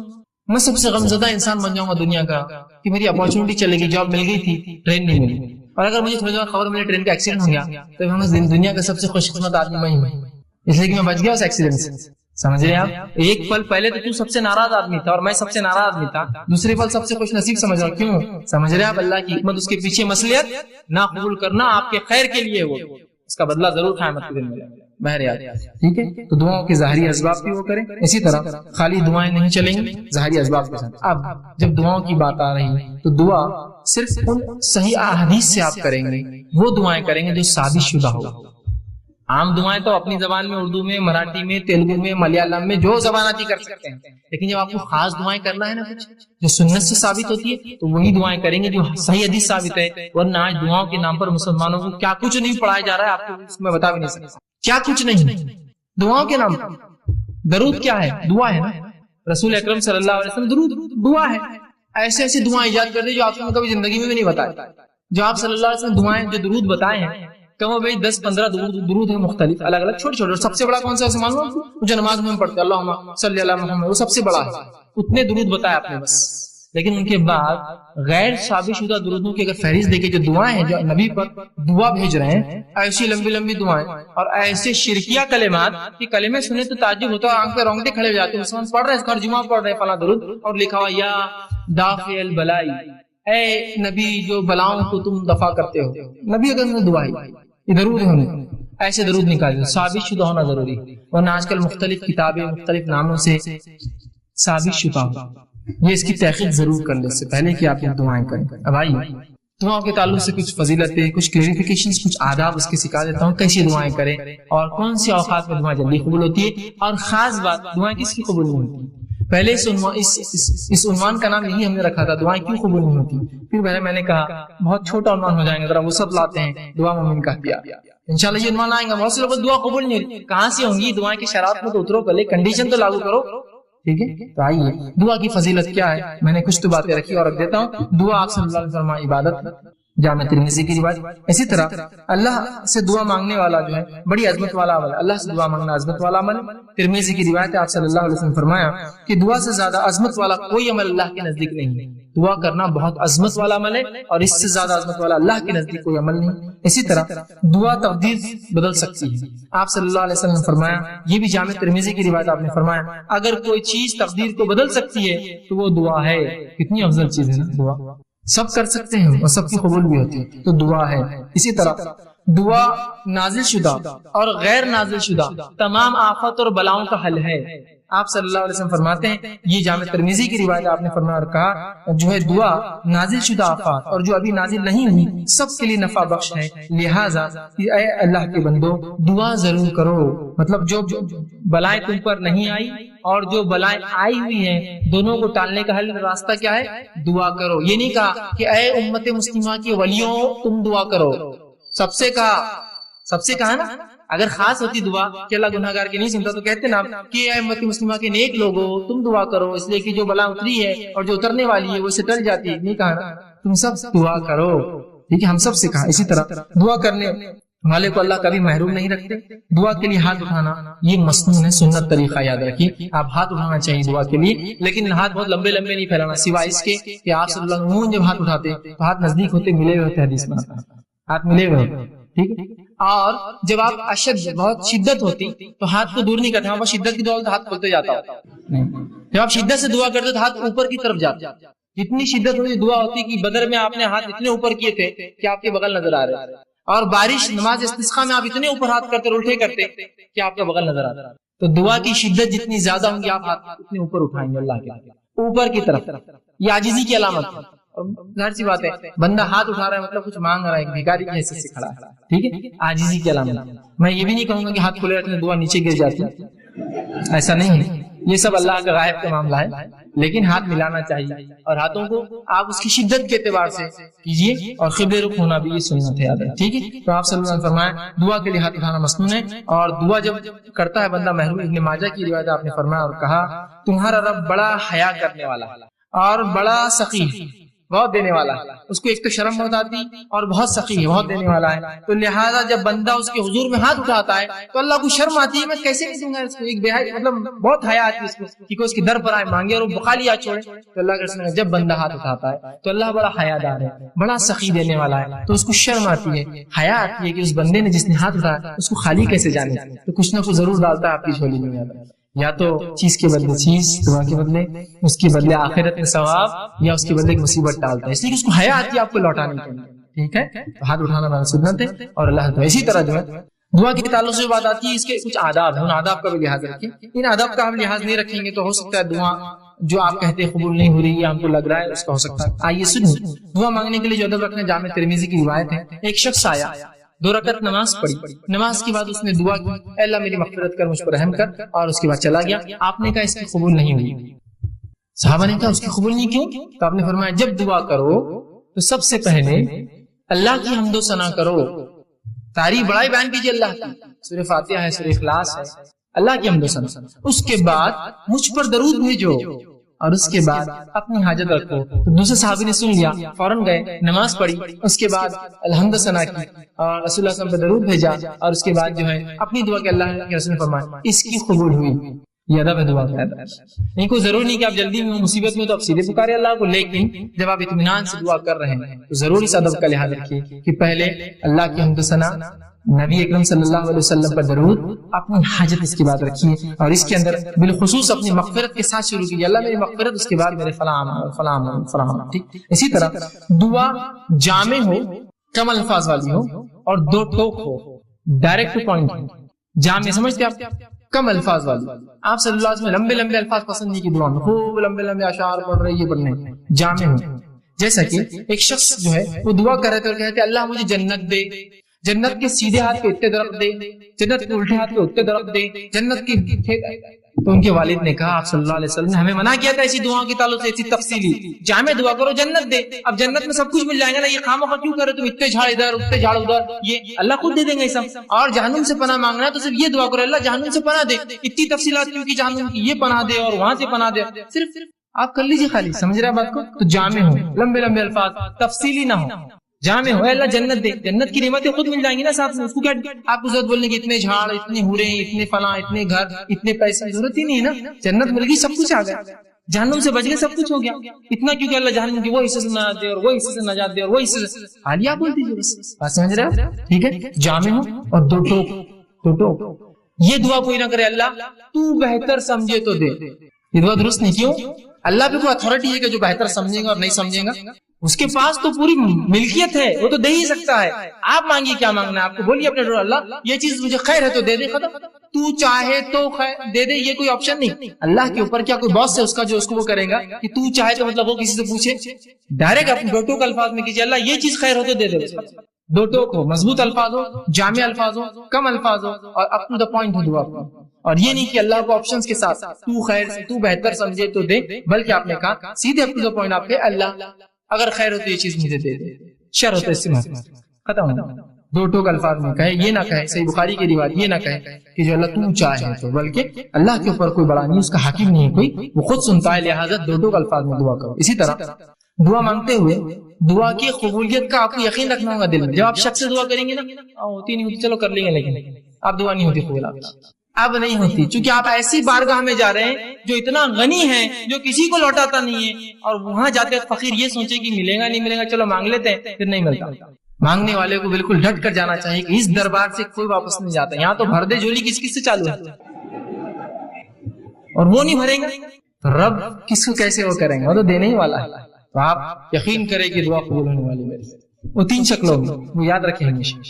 اور پھر 2 ٹوک الفاظ میں کیجیے، یقین کے ساتھ کیجیے اللہ قبول کریں گا. اور دعا پوری توجہ اور یکسوئی سے کیجیے، دعا میں خشوع ہو، جیسا نماز، روزہ، زکات، حج، ذکر و اذکار، تلاوت قرآن میں خشوع. تو اسی طرح خشوع ہو، یہ نہیں کہ آپ بہت سے لوگ دعا کرتے ہیں ہاتھ چالو ہے کچھ تو بھی چل رہا ہے بس، مطلب کوئی ان کو دعا میں خشوع نہیں، بس ہو رہی ہاں چل رہا ہے معاملہ. خشوع کے ساتھ، عاجزی انکساری کے ساتھ، یکسوئی کے ساتھ. یہ جامع ترمذی کی روایت آپ نے فرمایا اللہ تعالیٰ سے قبولیت کے مکمل یقین کے ساتھ دعا کرو، اور یاد رکھو اللہ تعالیٰ غافل اور بے دھیان دل کی دعا نہیں سنتا اور قبول نہیں کرتا. غافل بے دھیان دل بس کر رہے اللہ بس میرے والدین کو فلاں کر دے، نہیں غافل ہے آپ، ادھر دیکھ رہے ادھر دیکھ رہے، یہ کام کیسا چل رہا، وہ کیسا ہو رہا، مسجد میں کیا کیا ہو رہا، گھر میں کیا کیا ہو رہا ہے نا، تو پھر دعا قبول نہیں ہوتی. اسی طرح دعا کے ادب میں یہ ادب بھی ہے، دعا مانگنے سے قبل اپنے گناہوں کا اعتراف کیجیے اللہ کے سامنے. یہ حاکم کی روایت ہے، آپ صلی اللہ علیہ وسلم فرمائے جب بھی تم اللہ سے دعا مانگو تو اپنے گناہوں کو پہلے اقرار کرو، اللہ میں گناہگار ہوں، میں خطا کار ہوں، مجھ سے گناہ اور خطا ہو، لیکن تو میرا رب ہے، اس گناہ اور خطاؤں کے بعد بھی مجھے یقین ہے تو میری دعا سن. تو اپنے گناہوں کا اعتراف کیجیے اور پھر اپنی حاجت مسائل اس کے سامنے رکھیے. ٹھیک ہے، تو گناہوں کا اعتراف یہ ضروری ہے. ٹھیک. اسی طرح خاص دعاؤں کے لیے آپ 3 بار بھی دہرا سکتے ہیں. خاص دعاؤں کے لیے اسپیشل جو آپ کی دعائیں ہوں گی تو آپ 3 بار دہرائیے, اس کی سنت ہے, یہ اس کا ادب بھی ہے. آپ صلی اللہ علیہ وسلم کے ساتھ ابن ماجہ کی روایت ہے, آپ نے جنت طلب کی اور جہنم سے پناہ مانگا 3 بار کا, اللہم صلی اللہ جنت و نعوذ بک من النار, 3 بار. یہ تو بہت اہم دعا ہے نا, جنت پانے کی, جہنم سے بچنے کی. تو اس سے پتا چلا آپ ایسی دعاؤں کو جو بڑی اہمیت کی ہے 3 بار دہرانا, اللہ میری مغفرت کر, اللہ میری مغفرت کر. یہ امپورٹنس کے لیے اور یہ سنت ہے. آپ سے جب بھی کوئی اہم دعا کرتے 3 مرتبہ الفاظ, جیسے عثمان بن عفان کو دعا دی تھی 3 بار کی تھی. امپورٹنٹ تھا نا, اس لیے کہ جنگ تبوک میں مال لا کے دیا جب کوئی دے نہیں رہا تھا. ٹھیک ہے, 3 بار. اسی طرح یہ ابن ماجہ کی روایت, اسی طرح جو ہے جامع ترمذی کی روایت آپ نے فرمایا اور کہا کسی دوسرے کے لیے دعا مانگنے والے کو پہلے اپنے لیے دعا کرنی چاہیے, پھر دوسرے کے لیے مانگنا چاہیے. اگر کوئی آپ سے کہا بھائی میرے لیے دعا کیجیے تو آپ صلی اللہ علیہ وسلم فرمایا پہلے اپنے لیے مانگ اور پھر اس کے لیے وہ چیز مانگ, اس لیے کہ پہلا محتاج تو وہی جو مانگ رہا ہے اور پھر وہ ہے جس نے مانگنے کا کہا. جب بھی کوئی آپ سے دعا کہے تو ضرور اپنے لیے مانگی پہلے اور پھر اس سامنے والے کے لیے دعا کیجیے. اسی طرح جو یہ ابو داؤد کی روایت آپ صلی اللہ علیہ وسلم فرمایا کہ دعا جو ہے جامع ٹھوس الفاظ لیکن زیادہ معنی والوں سے دعا مانگنی چاہیے, مطلب تھوڑے ہو, ٹھوس ہو, مضبوط ہو اور زیادہ اس کا معنی اس کے ساتھ کرنا چاہیے. اسی طرح ہاتھ اٹھائے بغیر بھی دعا کرنا جائز ہے, لیکن ہاتھ اٹھانا سنت الادب ہے. ہاتھ اٹھائے بغیر بھی کر سکتے ہیں, جیسے کہ آپ صلی اللہ علیہ وسلم نے نماز کے اندر تشہد کے اندر دعائیں کی, اس میں ہاتھ نہیں اٹھا سکتا نماز کے تشہد میں, نماز کے مختلف ارکان میں, تو بغیر ہاتھ اٹھائے کی, تو بغیر ہاتھ اٹھائے کی بھی کر سکتے ہیں, ہاتھ اٹھا کے بھی کر سکتے ہیں. اسی طرح جو دعا سننے والے کے لیے آخر میں آمین کہنا چاہیے. جو دعا سنیں, جب کوئی دعا کرے آپ سن رہے ہیں تو آمین کہنا چاہیے, اس لیے کہ آمین کہنا یہ جو ہے اے اللہ قبول کر کے معنی ہے. صحیح مسلم کی روایت ہے, اس نے فرمایا جب بندہ اللہ سے دعا کرتا ہے تو فرشتے آمین کہتے ہیں, اس کے لیے وہ دعا کر کے آمین کہتے. تو پتا چلا فرشتے دعا پر آمین کہتے ہیں, مطلب ہم لوگ بھی جب دعا کوئی کرے تو آمین کہنا چاہیے اس کے اوپر, لیکن دعا گناہ کی نہ ہو اور خطے تعلق کی نہ ہو. یہ 2 دعاؤں پہ نہیں کہنا چاہیے, کیونکہ یہ دعائیں مانگنا غلط بھی, اللہ قبول بھی نہیں کرتا. کہ گناہ کی کوئی دعا یا خطے تعلق, جیسا کوئی دعا کرا اللہ لڑکی بھاگنا آسان کر دے, اسے لوگ کرتے نا ایسی دعائیں ہوتے ہیں نا. تو بہرحال نوجوان اس لیے بول رہا ہوں, تو یہ دعائیں نہیں قبول ہوتی, یہ تو گناہ کی ہے نا. آپ ایسی دعا اللہ سے کرتے ہیں اللہ میرے کو شراب کی نعمت عطا فرما, ہے نا, میرے لیے جوا, چرس, گانجا یہ سب آسان کر, میرے کلب کو جو سٹے کا ہے اس کو خوب چلا, ہے نا, لوگوں کو خوب بیمار کر تاکہ میرے دواخانے میں آئے. گناہ کی ہے نا بھائی, بیمار لوگ ہوتے رہیں گے, دواخانے آتے رہیں گے, الگ چیز ہے, آپ دعا نہیں کر سکتے, گناہ ہے نا, ایک غلط چیز کی دعا کر رہے ہیں. سمجھے, جیسے پنکچر کسی نے دکاندار تھا, اب کیا دعا کریں اللہ خوب پنکچر ہو گاڑیاں شہر میں میرے پاس آئے. پنکچر تو فطری چیزیں ہوں گی, آپ دعا نہیں, آپ یہ کریں گے اللہ میرے رزق میں برکت دے, اب وہ کیسی ہوں گی وہ ایک الگ چیز ہے. آپ بات سمجھ رہے, یہ دعا ہونی چاہیے, تو گناہ کی دعا نہیں ہوگی. اسی طرح معمولی سے معمولی چیز بھی اللہ سے مانگنی چاہیے, معمولی بہت معمولی چیز اللہ سے مانگی. ہم لوگ سمجھتے نہیں بڑے مسئلوں میں اللہ کو لانا چاہیے, معمولی مسئلے میں نہ کو کہ اللہ کو خام خواہ لانے کا نہیں, ہر مسئلے میں اپنے رب سے تعلق جوڑیے اپنا.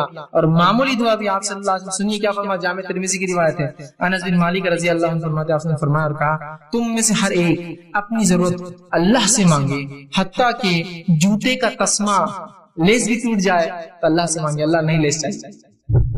اور اگر نمک کی کمی ہو تو اللہ سے مانگے, اللہ نمک چاہیے. اس کے بعد کوشش, میں نے پہلے بیان کر دیا, کوشش کے ساتھ یہ سب چیزیں جڑی ہوئی ہیں کہ تسمہ لینے جائے, کوشش کرے, مال کما کے خریدے, نمک کے لیے باہر نکلے مانگے یا پھر خریدنے جائے, کوشش کے ساتھ, لیکن دعا پہ.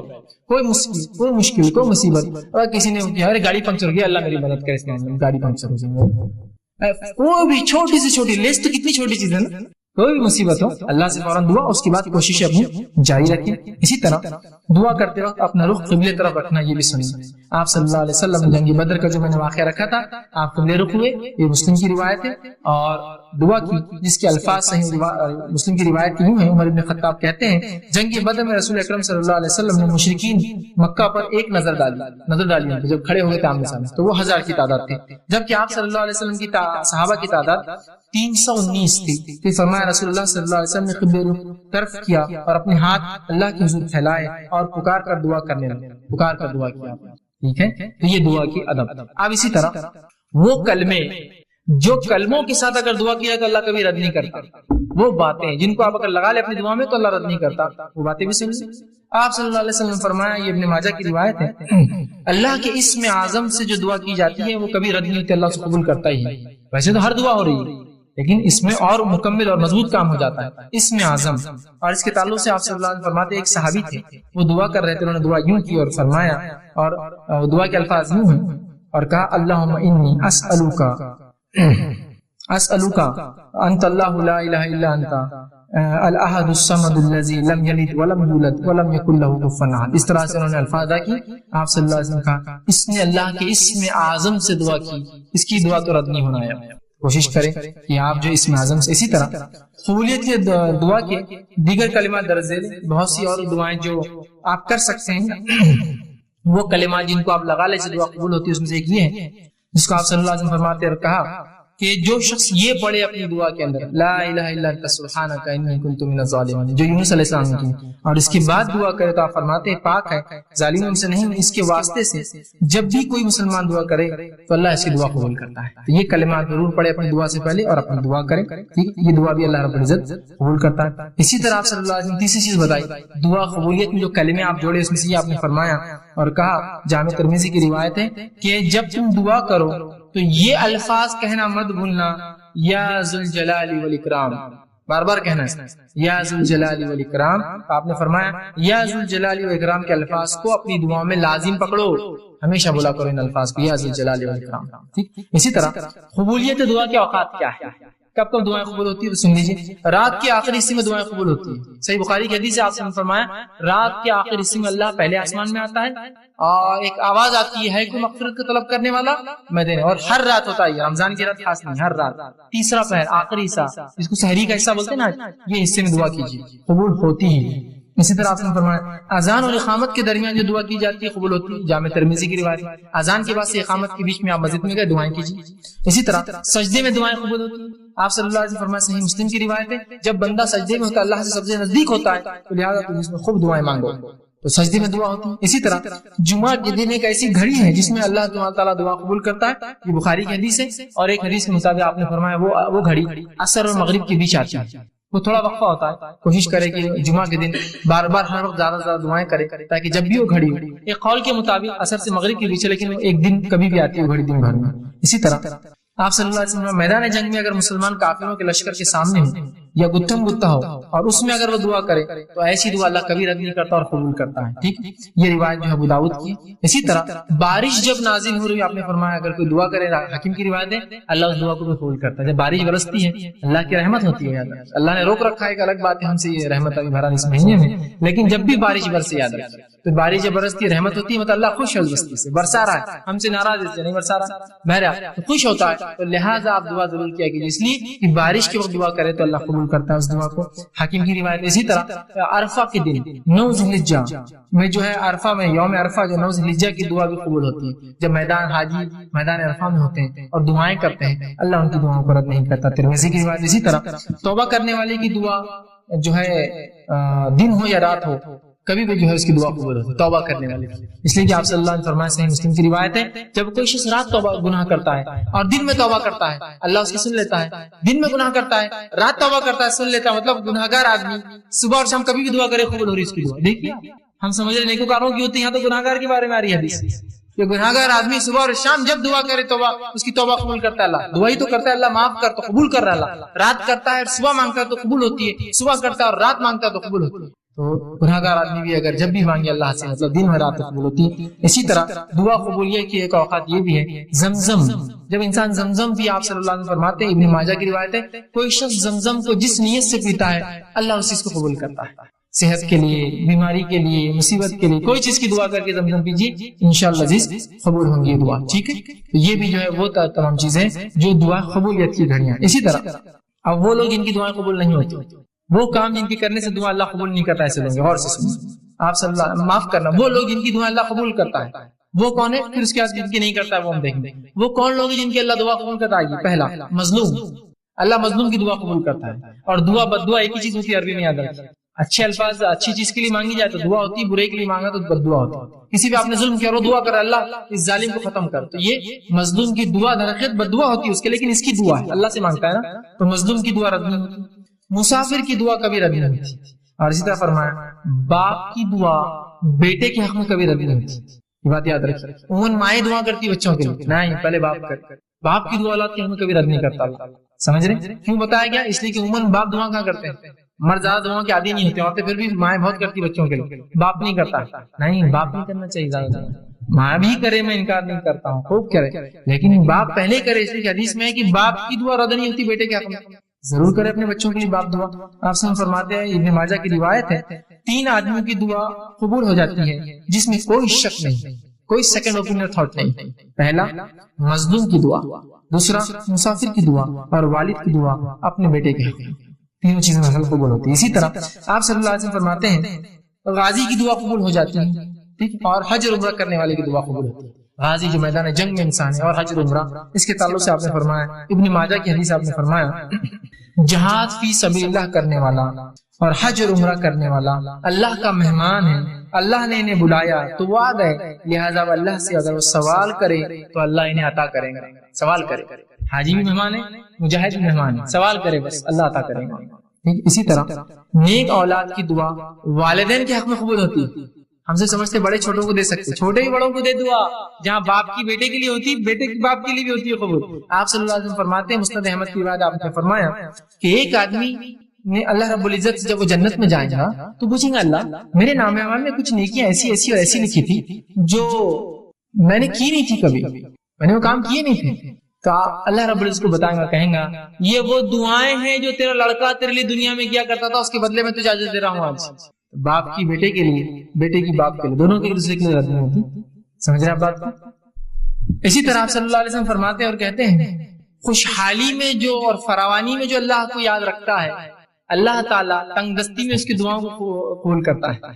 بڑی اچھی چیز سنیے، جامع ترمذی کی روایت آپ سے فرماتے اور کہتے ہیں جو شخص یہ پسند کرتا ہے کہ مصیبتوں اور تکلیف اور مشکل حالات میں اللہ اس کی دعا قبول کرے تو اسے چاہیے کہ خوشحالی کے وقت میں خوب اللہ سے دعا کرے۔ بلکہ ہم تو کبھی بھی بدحالی میں دعا کرتے اللہ سے، خوشحالی میں کہاں یاد آتی ہے؟ خوشحالی میں تو بس معاملہ بالکل وہ ہو جاتا نہیں۔ جو خوشحالی میں اللہ کو یاد رکھتا ہے تو اللہ تنگ دستی اور بدحالی میں جو اس کو کیا کرتا ہے؟ یاد کرتا ہے۔ سمجھ رہے؟ اس کی بھی ہوتی ہے۔ اسی طرح روزے دار کی دعا قبول ہو جاتی ہے۔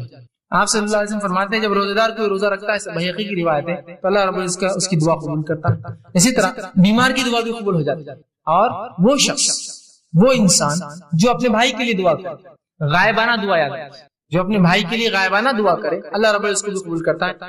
بحقی کی روایت آپ صلی اللہ علیہ وسلم نے کہا مریض کی دعا یہاں تک کہ وہ ٹھیک نہ ہو جائے قبول ہوتی ہے، اور بھائی کی دعا بھائی کے لیے جب غائبانہ کرے تو قبول ہوتی ہے۔ اور قبول ہونے والی دعاؤں میں سب سے جلدی جو دعا قبول ہوتی ہے وہ ایک بھائی کے لیے جب دوسرا بھائی غائبانہ دعا، اور بھائی سے مراد یہاں سگا بھائی نہیں، مسلمان بھائی جو دوسرے مسلمان بھائی کے لیے غائبانہ دعا، اس کے موجودگی میں تو کوئی بھی دعا کرتا ہے، پیچھے کرتا ہے پیٹ کے، یہ سب سے جلدی قبول کر لیتا اللہ، اس لیے کہ دوسرے بھائی نے کیا اس کے لیے۔ ٹھیک ہے، یہ تھا وہ لوگ جن کی دعائیں قبول ہوتی ہیں۔ اب وہ لوگ جن کی دعائیں قبول نہیں ہوتی کیا اسباب ہے؟ سنیے، رزق کے حرام کھانے والا اس کی دعا قبول نہیں ہوتی۔ رزق حرام، آج حرام رزق کھاتے ہیں کھلاتے ہیں، بلکہ رزق حرام پر پرورش پانے والے کی بھی دعا نہیں قبول ہوتی، واقعی کمانے والا نہیں، کھانے والا دعا قبول نہیں ہوتی اس کی۔ آپ صلی اللہ علیہ وسلم فرماتے ہیں ایک شخص کا، پھر آپ صلی اللہ علیہ وسلم نے ایک شخص کا ذکر کیا جو طویل سفر میں ہے، جس کے سفر کی وجہ سے غرد و غبار، دھول مٹی سے اس کا چہرہ بھرا ہوا ہے، اور اس کے بعد جو ہے وہ دونوں ہاتھ آسمان کی طرف کرتا ہے، وہ حج یا جہاد کے سفر پر ہے، اور دونوں ہاتھ آسمان کی طرف کر کے اللہ سے دعا کرتا ہے، اے اللہ میری دعا قبول کر۔ اللہ کہتا ہے میں اس کی دعا کیسے قبول کروں؟ اس کا کھانا حرام، اس کا پینا حرام، اس کے کپڑے حرام، اس کی پرورش حرام پر ہوئی۔ حرام کھانے والا ہے، حرام کمانے والے، حرام پر پرورش جس کی بھی اللہ دعا نہیں ہوتی۔ اس لیے میں نے کہا تھا اولاد کی تربیت میں، اس کے حق میں اولاد کو حلال مال کھلائیے، آپ اس کو حرام مال کھلائیں گے اس کی تربیت اور اس کی دعاؤں کا برباد کرنے۔ حلال مال کی بڑی اہمیت، کم کمائیے، مت کمائیے، لیکن حلال کمائیے۔ جو ہوتا ہے نا مت سے مراد یہ کہ اب آدمی کچھ نہیں، میرا بڑا پریشان آ رہے، بہت کم ہوتا ہے، لیکن حرام کے سے مت جائیے، رشوت خوری، سود کے اوپر تجارتیں، اسی طرح لوٹ مار، اس کی ٹوپی اس کے سر ڈال دی، ادھار پیسے لگی کھا گئے، ایسا لوگوں نے زندگی گزار لے رہے ہیں۔ یاد رکھیے دعائیں نہیں قبول ہوتی، اپنی مغفرت کی دعا کو بندہ نہ کر سکے، وہ رب جو حیا دار ہے اور سخی ہے، اگر وہی آپ کی دعائیں نہ قبول کرے، یا ایسا عمل جس سے آپ کی وہ ربی دعا قبول نہ کرے، اس سے بری بات کیا ہو سکتی؟ کوئی بری بات اس سے؟ حرام مال، پہلی چیز صحیح مسلم کی روایت۔ دوسرا، جو گناہ کے لیے دعا کریں گے اور خطا رحمی کے لیے اس کی دعا قبول نہیں ہوتی۔ گناہ کے لیے آپ دعا کریں، خطا رحمی رشتہ توڑنے کی، اس کی دعا قبول نہیں ہوتی، پہلے وضاحت میں کر چکا ہوں۔ اسی طرح غفلت اور لاپرواہی سے کرنے والے کی دعا قبول نہیں ہوتی۔ دل اس کا دعا میں نہیں، ادھر دیکھ رہا ہے ادھر دیکھ رہا ہے ادھر سوچ رہا ہے، ایسی شخص کی دعا قبول نہیں ہوتی. پہلے میں نے حدیث آپ کے سامنے رکھ دی. اسی طرح زانی کی دعا قبول نہیں ہوتی ہے، جو زنا کرتا ہے زانی کی دعا قبول. اور زبردستی حاکم اگر اپنے محکوم سے ٹیکس وصول کر زبردستی، تو ویسے حاکم کی دعا قبول نہیں کرتا اللہ تعالیٰ. آپ صلی اللہ علیہ وسلم نے فرمایا کہ سوائے زانیہ کے اللہ سبحانہ تعالیٰ ہر روز لوگوں کو معاف کرتا ہے، جو سوال کرتے رات میں عطا کرتا ہے، لیکن سوائے زانیہ کی جو اپنے زنا کے ذریعے دوسروں کو سیراب کرتی ہے، دوسرے لوگوں کو خوش کرتی ہے. زانیہ سے مراد زانی عورت بھی اور زانی مرد بھی آتی ہے، وہ سیراب کرتی ہے. اور زانی عورت کا لفظ اس لیے ہے حدیث میں، اس لیے کہ اس زمانے میں سے عورتیں زنا کرتی تھی، مطلب اس طرح کی کام کرتی تھی کہ لوگ آ کر اس سے فائدہ اٹھاتے ہیں، حالانکہ وہ ایک زنا کا اور یہ. لیکن آج کل مرد بھی ایسی تجارتیں کرتے ہیں، ایسے بزنس کے نام پہ چل رہے ہیں، زنا کرتے ہیں، وہ ان کا کام ہوتا ہے. ٹھیک ہے، تو ایسے شخص کی اللہ دعا قبول نہیں کرتا. اور زنا کو آج امت مسلمہ نے عام سمجھ لیا ہے، معمول سمجھ لیا ہے، فیشن سمجھ لیا ہے، زندگی جینے کا طریقہ سمجھ لیا ہے، اور اس کے لیے پوری زندگی اس کا وقت اور توانائی لٹاتا ہے. یعنی فیشن سمجھ لوگوں نے اس شہر سے اس شہر گھومنے جاتے ہیں، زنا کے لیے جاتے ہیں، بولنے کی ضرورت نہیں ہے. اور مانگتے ہو پھر اللہ سے مصیبت میں، کہاں سے اللہ مدد کریں گے تمہاری؟ کہاں سے مدد؟ ہم نے خود راستے بند کیے دعاؤں کے، اللہ نے نہیں کیا، اللہ نے دینے بیٹھا ہی ہے، ہر روز بیٹھا ہے، ہر گھڑی دینا چاہتا ہے. ٹھیک ہے، یہ طبرانی کی روایت. اسی طرح جو قوم امر بالمعروف اور نہی عن المنکر کا کام روک دیتی ہے، اچھائی کا حکم نہیں دیتی، برائی سے روک جاتی ہے، اور فرائض پہ عمل نہیں کرتی، اللہ ایسی قوم کی دعا بھی نہیں سنتا. اس کے تعلق سے جامع ترمذی کی روایت آپ نے فرمایا، بڑی مشہور حدیث آپ نے فرمایا، اس ذات کی قسم جس کے ہاتھ میں میری جان ہے، تم امر بالمعروف نہی عن المنکر کرتے رہو، ورنہ قریب اللہ تم پر اس طرح سے عذاب نازل کرے گا، پھر تم اس سے دعائیں کرو گے، تمہاری دعائیں قبول نہیں کی جائیں گی. جو فرائض کو چھوڑنے والے ہیں، اچھائی کا حکم دیتے، برائی سے نہیں روکتے، ان کی دعائیں بھی قبول نہیں ہوتی تھی. یہ وہ چند اشخاص تھے جن کی دعائیں قبول نہیں ہوتی. اب وہ کام جو دعاؤں میں جائز ہے، اس کے آداب ہے، کچھ بس رکھ دیتا ہوں. کسی شخص کی درخواست پر کسی آدمی کے نام لے کے دعا کرنا جائز ہے. صحیح بخاری کی روایت ہے، کسی کی درخواست، آپ صلی اللہ علیہ وسلم کے زمانے میں حضرت عمر عمرہ کے لیے گئے تو آپ نے کہا میرے بھائی مجھے اپنی دعا میں یاد رکھنا. کس نے کہا؟ اللہ کے رسول نے کہا میرے بھائی مجھے اپنی دعا میں یاد رکھنا. ٹھیک ہے، یہ نہیں کہا کہ عمر تم تو میرے سے چھوٹے ہو ایمان میں، تم میرے کو بولو. اور حضرت عمر نے کہا اللہ کے آپ اتنے بڑے، آپ سے آپ کے ذریعے ہم مانگتے ہیں، ہم سے کیوں کرا رہے آپ؟ ٹھیک ہے، حضرت عمر نے کہا میں یاد رکھوں. سمجھ رہا بات کو؟ تو کسی کو آپ کہہ سکتے درست، اس میں کوئی مسئلہ نہیں. اسی طرح دعا میں کافروں کے لیے ہدایت طلب کر سکتے ہیں. آپ صلی اللہ علیہ وسلم کہیں کافروں کے لیے ہدایت طلب کہ اللہ عمرین میں سے کسی ایک کو ہدایت دے. ایک عمر تھا ابو جہل، اس کا نام بھی عمر تھا، اور ایک عمر تھے عمر ابن خطاب، دونوں عمر تھے. ایک کو ہدایت دے اللہ نے، عمر ابن خطاب کے حق میں قبول کی دعا. کافروں کے لیے دعا کر سکتے، بخاری کی روایت. اسی طرح دعا میں اللہ تعالیٰ سے اس کے اسم اعظم اور اس کی صفات اور اس کے وسیلے سے دعا کر سکتے ہیں. اللہ کے اسماء و صفات اسی لیے تو ہے کہ اس کے وسیلے سے آپ دعا کریں. زندگی چاہیے تو الحی کے نام سے دعا کریں، اے زندگی کی دینا، یا حی مجھے جو ہے فلاں زندگی عطا فرما، اس کی زندگی عطا فرما، اس کو موت سے بچا لے. سمجھ رہے ہیں بات؟ رزق چاہیے، یا رزاق رزق دینے والا ہے، ہمیں رزق عطا فرما. آپ کو چاہیے کہ آپ چاہتے ہیں آپ کے گناہ معاف کرے، یا غفار آپ کے گناہوں کو درگزر کر دے، یا رحمان اور رحیم مجھے معاف. تو آپ چاہتے ہیں آپ کے گناہوں کو اللہ ڈھانک لے، یا ستار اے چیزوں کو ڈھانکنے والے، میرے گناہوں کو مجھ کو ڈھانک لے. تو اللہ کے اسماء و صفات. آپ کو وسعت چاہیے، یا وسیع مجھے وسعت فرما میرے مولا. ٹھیک ہے، تو اللہ کے اسماء و صفات کے وسیلوں سے دعا کی، اسی لیے تو یہ نام ہے اللہ کا. بہرحال اسی طرح اپنے نیک اعمال کے وسیلے سے بھی دعا مانگ سکتے ہیں، بھی قبول ہوتی ہے. میں نے جیسا کہ بخاری کی حدیث ہے کہ 3 آدمی جو بنی اسرائیل کے غار میں چلے گئے، تینوں نے نیک اعمال کے وسیلے سے دعا مانگی نا. کیا تینوں نے کہا نہیں ہم اپنے قوم کے نبی جو انتقال کر کے ان کے وسیلے سے مانگیں گے، اپنے قوم کے پیروں فقیروں سے مانگیں گے، خود کے وسیلے سے مانگی تینوں نے دعا. ٹھیک ہے، تو اپنے وسیلے سے، بخاری کی روایت. اسی طرح زندہ نیک آدمی سے دعا کروانا جائز. کوئی زندہ نیک آدمی بول بھی سکتے دعا کرو، اور کروانا مطلب وسیلہ لینا کہ دیکھیے آپ میرے لیے دعا کرے، اور میں نیک سمجھتا ہوں آپ کو، اور میں بھی دعا کروں گا، لیکن میں آپ کے نام آپ کے وسیلے سے دعا کروں گا اللہ سے. اس طرح سے اگر آپ اجازت لے اور وہ بھی دعا کرے اور آپ بھی دعا کرے، دعا قبول ہوتی ہے. یہ بھی جائز ہے، لیکن یہ ہر بار کا معمول مت بنا کہ اللہ اس کے بغیر قبول ہی نہیں کرتا وسیلے کو. امت نے اتنی حدیث لے لی اور بس ہر چیز کو نہیں ان کے ذریعے اور ان کے ذریعے نہیں. یہ تو کئی چیزوں میں سے ایک سبب ہے کہ آپ کسی کو نیک سمجھتے ہیں تو اس کو مسئلہ بتائیے، خود بھی دعا کرے، نہیں کہ آپ بری ہو کے نہیں کر رہے دعا، وہ بھی دعا کرے، تو یہ بھی جائز ہے، ایسا کروایا جا سکتا ہے. اسی طرح وہ کام جو دعا کے اندر منع ہے، بس یہ آخری بات ہے، دعا میں اشعار پڑھنا اور پر تکلف الفاظ استعمال کرنا منع ہے. اشعار شعر شاعری، مطلب بالکل طرز میں دعا کرتے ہیں فلاں فلاں فلاں فلاں فلاں، وہ چلتے رہتا. کچھ لوگوں کا بالکل ایک ٹیپ چلتا ہو شاعری اور فلاں اور فارسی شاعری کے اندر دعا کرنا، اور پر تکلف الفاظ، بہت ہی تکلف ایسے الفاظ کی پیچھے والے خالی دیکھ رہے دوسرے کو کیا کر رہا بول کر، یہ دعا ہے اس کی پر تکلف الفاظ. ٹھیک، یہ درست نہیں، بخاری کی روایت ہے. اسی طرح ابن ماجہ کی روایت ہے، آپ صلی اللہ علیہ وسلم نے فرمایا کہ دعا میں غیر ضروری باتیں کرنا منع ہے، غیر ضروری باتیں، جنت ہونا، یہ ہونا، اس میں فلاں ہونا، بس جنت کا سوال کیجیے، جہنم سے نجات کا سوال۔ اسی طرح اپنے گناہوں کی جو دنیا میں سزا مانگنے کی دعا کرنا یہ منع ہے کہ آپ اللہ سے ایسی دعا کریں۔ صحیح مسلم کی روایت، ایک صحابی نے ایک دعا کی، اللہ میرے گناہوں کی سزا مجھے دنیا میں دے دے، اور وہ بیمار پڑ گیا، آپ صلی اللہ علیہ وسلم کی عیادت ہوئی، کہا تم نے کیا کیا ایسا؟ تو اللہ کے رسول نے ایک دعا کی، اللہ میرے گناہوں کی سزا دنیا میں دے۔ تو کہا کیا تیرے میں اتنی طاقت ہے جو دنیا میں گناہ کی سزا تو بھگت سکے؟ کہا تو نے یہ دعا کرنا تھا، ربنا آتنا فی الدنیا حسنۃ، اللہ دنیا بھی آسان کر، وفی الآخرۃ حسنۃ، آخرت بھی آسان کر، وقنا عذاب النار، آگ کے عذاب سے بچا۔ کہ انہوں نے ایسی غلط دعا کی کہ ان کو بخار چڑھ گیا تھا، اللہ نے قبول کی، ان کو اس کی بدلہ مل رہا تھا، انہوں نے دعا کی، بخار چلا۔ تو اپنے لیے دنیا میں میرے کو دے دے بول کر نہیں کرنا چاہیے، اللہ ہو گیا مجھ سے گناہ معاف، نہیں اللہ میرے کو سزا دے، دنیا میں جتنے میں نے کی کہاں سے بھگت سکیں، کئی زندگیاں میں لائیں گے تو نہیں بھگت سکتے، ٹھیک، تو معافی طلب کیجیے، یہ سب سے طریقہ۔ اسی طرح ابو داؤد کی روایت ہے، اپنے لیے، اپنی اولاد کے لیے، اپنے جو ہے خادموں کے لیے اور اپنے مال کے لیے بددعا کرنا منع ہے۔ اپنے لیے، اپنے بیوی بچوں کو بددعا دے رہے، آپ اپنے مال کو برا بھلا کر رہے، اپنے غلاموں کو برا بھلا کرے، بددعا دے رہے، منع ہے، اس سے آپ سے ابو داؤد کی روایت میں روکا۔ اسی طرح بخاری کی روایت ہے، موت کی دعا کرنا درست نہیں۔ آپ یہ دعا کر سکتے ہیں، اللہ اگر موت میرے لیے بہتر ہے تو موت دے، زندگی بہتر ہے تو زندگی دے، لیکن آپ یہ نہیں کہتے اللہ مجھے موت دے دے۔ بہت سی عورتیں ہوتی ہیں کچھ ہوا نہیں ہوا، اے اللہ اٹھا تو بھی لے میرے کو، اے اللہ اٹھا تو بھی لے میرے کو، بس ہر تھوڑی دیر کو اٹھا تو بھی لے میرے کو، مطلب آپ موت کی نہیں کر سکتے، یہ دعا نہیں کرنا چاہیے، ٹھیک۔ اسی طرح ہوتا ہے بہت سی بار انجانے جانے میں لوگ بددعائیں دیتے ہیں، جیسا اولاد کو نہیں دینا چاہیے، بچوں کو نہیں دینا چاہیے، اس لیے کہ آپ صلی اللہ علیہ وسلم نے فرمایا، وہ جو حدیث تھی پہلی میں پھر دہرا دیتا ہوں، اولاد، اپنے خادم، غلاموں کو، بچوں کو بددعا نہیں دینا۔ آپ نے فرمایا، دیکھیے کیا فرماتے ہیں، اپنی جانوں، خود کو، اپنی اولاد، اپنے خادموں اور اپنے مالوں کے لیے بددعا نہ کرو کہ تمہاری زبان سے ایسے وقت کوئی بددعا کے کلمات نہ نکل جائے جس وقت اللہ سے قبول کر۔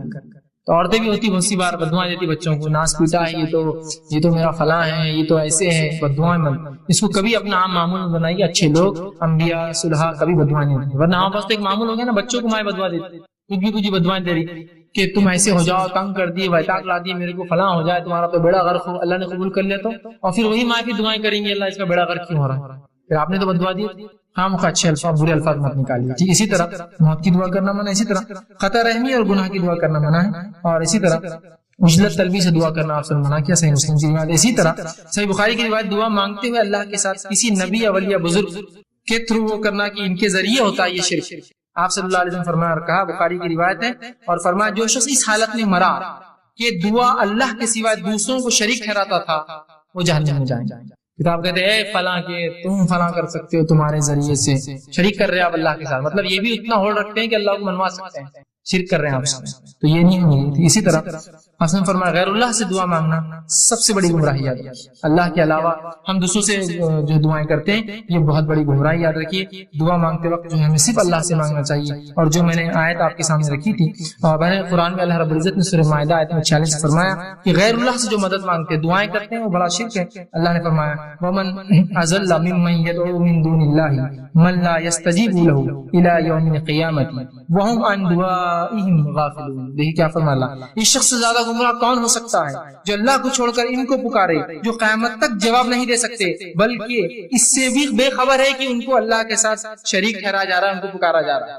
آج انہیں سے مانگتے ہیں نا جو سن بھی نہیں سکتے ہماری بات، بے خبر ہے ہماری بات، کہاں کہاں جا کے مانگ رہے ہیں آپ، جو سن بھی نہیں سکتا، اس کو پتہ بھی نہیں چلے قیامت دن میرے کو شریک کر دیا تھا اس نے اللہ کے ساتھ، ٹھیک ہے، یہ دعا مانگنا حرام ہے۔ اسی طرح جو ہے اللہ رب العزت نے دعاؤں کے تعلق سے قرآن میں بڑی بڑی ترغیب دلائی، اور اللہ کے علاوہ دعا مانگنا بہت سخت گناہ بتایا۔ دو تین آیتیں رکھ کے بات ختم کرتا ہوں۔ اللہ رب العزت قرآن میں فرماتا ہے، اور یوں کہتا ہے اللہ رب العزت نے فرمایا، یا ایھا الناس ضرب مثل فاستمعوا لہ، اے لوگوں غور سے سنو، اے انسانوں غور سے سنو، اللہ تمہارے لیے ایک مثال دیتا ہے، ایک مثال دے رہا ہے۔ کیا مثال ہے سنیں، ان الذین تدعون من دون اللہ لن یخلقون ذبابا ولو اجتمعوا لہ، کہ وہ لوگ جن کو تم اللہ کے علاوہ پکارتے ہو وہ ایک مکھی بھی پیدا نہیں کر سکتے، جو پیدا نہیں کر سکتا سن بھی نہیں سکتے، وہ ایک مکھی بھی پیدا نہیں کر سکتے، اور مکھی پیدا کرنا تو دور، اگر مکھی ان کے سامنے سے کچھ لے کر اڑ جائے تو اس سے واپس چھیننے کی طاقت بھی نہیں رکھتے۔ بڑے کمزور ہے جو ایسوں سے مانگتے ہیں، اور بڑے کمزور ہے جو لوگ مانگنے والے ہیں۔ کتنا کمزور ہے آپ، کس سے مانگ رہے ہیں؟ جس کے سامنے چڑھاوے رکھے ہوئے، ایک مکھی لے جائے تو اٹھا کے مار بھی نہیں سکتا، آپ اس سے مانگتے جو مکھی پیدا نہ کر سکتے، اس سے دعائیں کرتے۔ جبکہ وہ مکھی اڑانے کی طاقت بھی رکھتا جو شخص، وہ خود غافل ہے آپ کی ان دعاؤں سے، قیامت پر انکار کریں گا آپ کے شرک، اللہ میں نے تھوڑی کہا تھا ان سے مجھ سے مانگو، یہ تو یہ لوگ پکڑ لی مجھے اس کے بعد. ٹھیک ہے. اسی طرح یہ جو سورہ حج کی آیت نمبر 73 اور 74 تھی، آگے اللہ رب العزت سورہ ابراہیم آیت نمبر معاف کرنا سورہ فاطر سورہ نمبر 35 آیت 14 13 اور 14 فرماتا ہے والذین تدعون من دونہ ما یملکون من قطمیر، وہ لوگ جو اللہ کے علاوہ کسی اور کو پکارتے ہیں دعاؤں میں، انہوں نے تو ذرہ بھی پیدا نہیں کیا. ذرہ قطمیر، قطمیر کہتے ہیں کھجور کی گٹھلی کے اوپر ایک چھلکا آتا ہے پتلا، وہ بھی نہیں پیدا کیا انہوں نے تم جس سے دعا مانگتے ہو. ان تدعوهم لا يسمعوا، اور جب تم پکارتے ہو سن بھی نہیں سکتے ہو، بہرے ہیں ان کو سنے نہیں آتا ہے.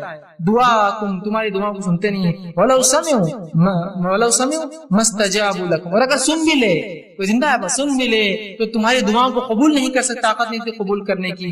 آگے فرمایا وَيَوْمَ الْقِيَامَةِ يَكْفُرُونَ بِشِرْكِكُمْ، اور تمہارے اس عمل اس شرک سے انکار کریں گے روز قیامت. اللہ ہم نے نہیں بولا تھا ان کو ہم سے مانگو، یہ بعد والے ہم کو پکڑ لی، تو اپنے شرک کا انکار کریں گے جو تم لوگوں نے کیا. وَلَا يُنَبِّئُكُمْ مِثْلُ خَبِيرٍ، اور فرماتا ہے حقیقت حال کہ ایسی صحیح خبر تمہیں خبردار کے سوا اور کوئی نہیں دے سکتا. مطلب اللہ کے رسول بتا رہے ہیں ان پر ایمان لاؤ، یہ مشرکین کے لیے تھا، لیکن افسوس آج مسلمان اسے پڑھے. اسی طرح سورہ نحل سورہ نمبر 16 آیت نمبر 20 اور 21 میں اللہ نے فرمایا والذین تدعون من دون اللہ لا یخلقون شیئا وهم یخلقون، تم اللہ کے علاوہ جن سے دعائیں کرتے ہو وہ خود پیدا کیے گئے ہیں، پیدا کرنے والے نہیں ہیں. جو پیدا ہوتا ہے دعا سن بھی نہیں سکتا ہے. کیا فرمایا لا یخلقون شیئا، انہوں نے کچھ پیدا نہیں، وهم یخلقون، وہ خود پیدا ہوئے. امواتا غیر احیاء، وہ مردہ ہے زندہ بھی نہیں جن سے تم مانگ رہے ہو. ہے نا ہمارا حال بھی مردوں سے مانگ رہے ہیں، سوچتے ہیں کہ ہم تمہارے اللہ سنتا نہیں کہ مردوں کی سنیں گا، تو کہا امواتا غیر احیاء کہ وہ مردہ ہے زندہ بھی نہیں، احیاء وما یشعرون ایانا یبعثون، اور دوبارہ اٹھنے تک ان کو معلوم بھی نہیں ہوگا قیامت تک تم نے کیا کیا مانگا ان سے. ہم کوشش کریں خالص اللہ سے دعائیں کریں، اللہ کے علاوہ کسی کو شریک نہ کرے دعاؤں میں. دعا عبادت ہے، مستقل عبادت ہے، اور دعا اللہ ہر کسی کی دعا سنتا ہے. حکمت مصلحت کے تحت تھوڑا آگے پیچھے ہو جائے تو ہمیں اللہ سے ناراضگی یا دین و شریعت یا دعا کرنا چھوڑنا نہیں چاہیے. دعا بڑا افضل عمل ہے، یہ مومن کا ہر مصیبت پریشانی دنیا کی ہر تکلیف اور مسائل کے خلاف بہترین ہتھیار ہے. کوشش کے ساتھ ہمیں چاہیے کہ ہر بار اللہ سے دعا کرے، خوب دعائیں کرے کہ کم از کم قبول اگر ظاہری نہ ہو تو آخرت میں باطنی اجر اس کا ضرور انشاءاللہ ملے گا. اسی پر اپنی بات ختم کرتا ہوں. اللہ رب العزت سے دعا ہے کہ اللہ سبحانہ تعالی ہمیں جو ہے کہنے سننے زیادہ جو عمل کی توفیق عطا فرمائے، جو کچھ کہا سنا گیا اس پر عمل کرنے کی توفیق دے، کتاب و سنت کی صحیح فہم صحیح سمجھ عطا فرمائے، دعاؤں کی کثرت کرنے کی اور صحیح دعائیں مانگنے کی ہمیں توفیق دے، اور اللہ رب العزت ہماری دعاؤں کو قبول کرے.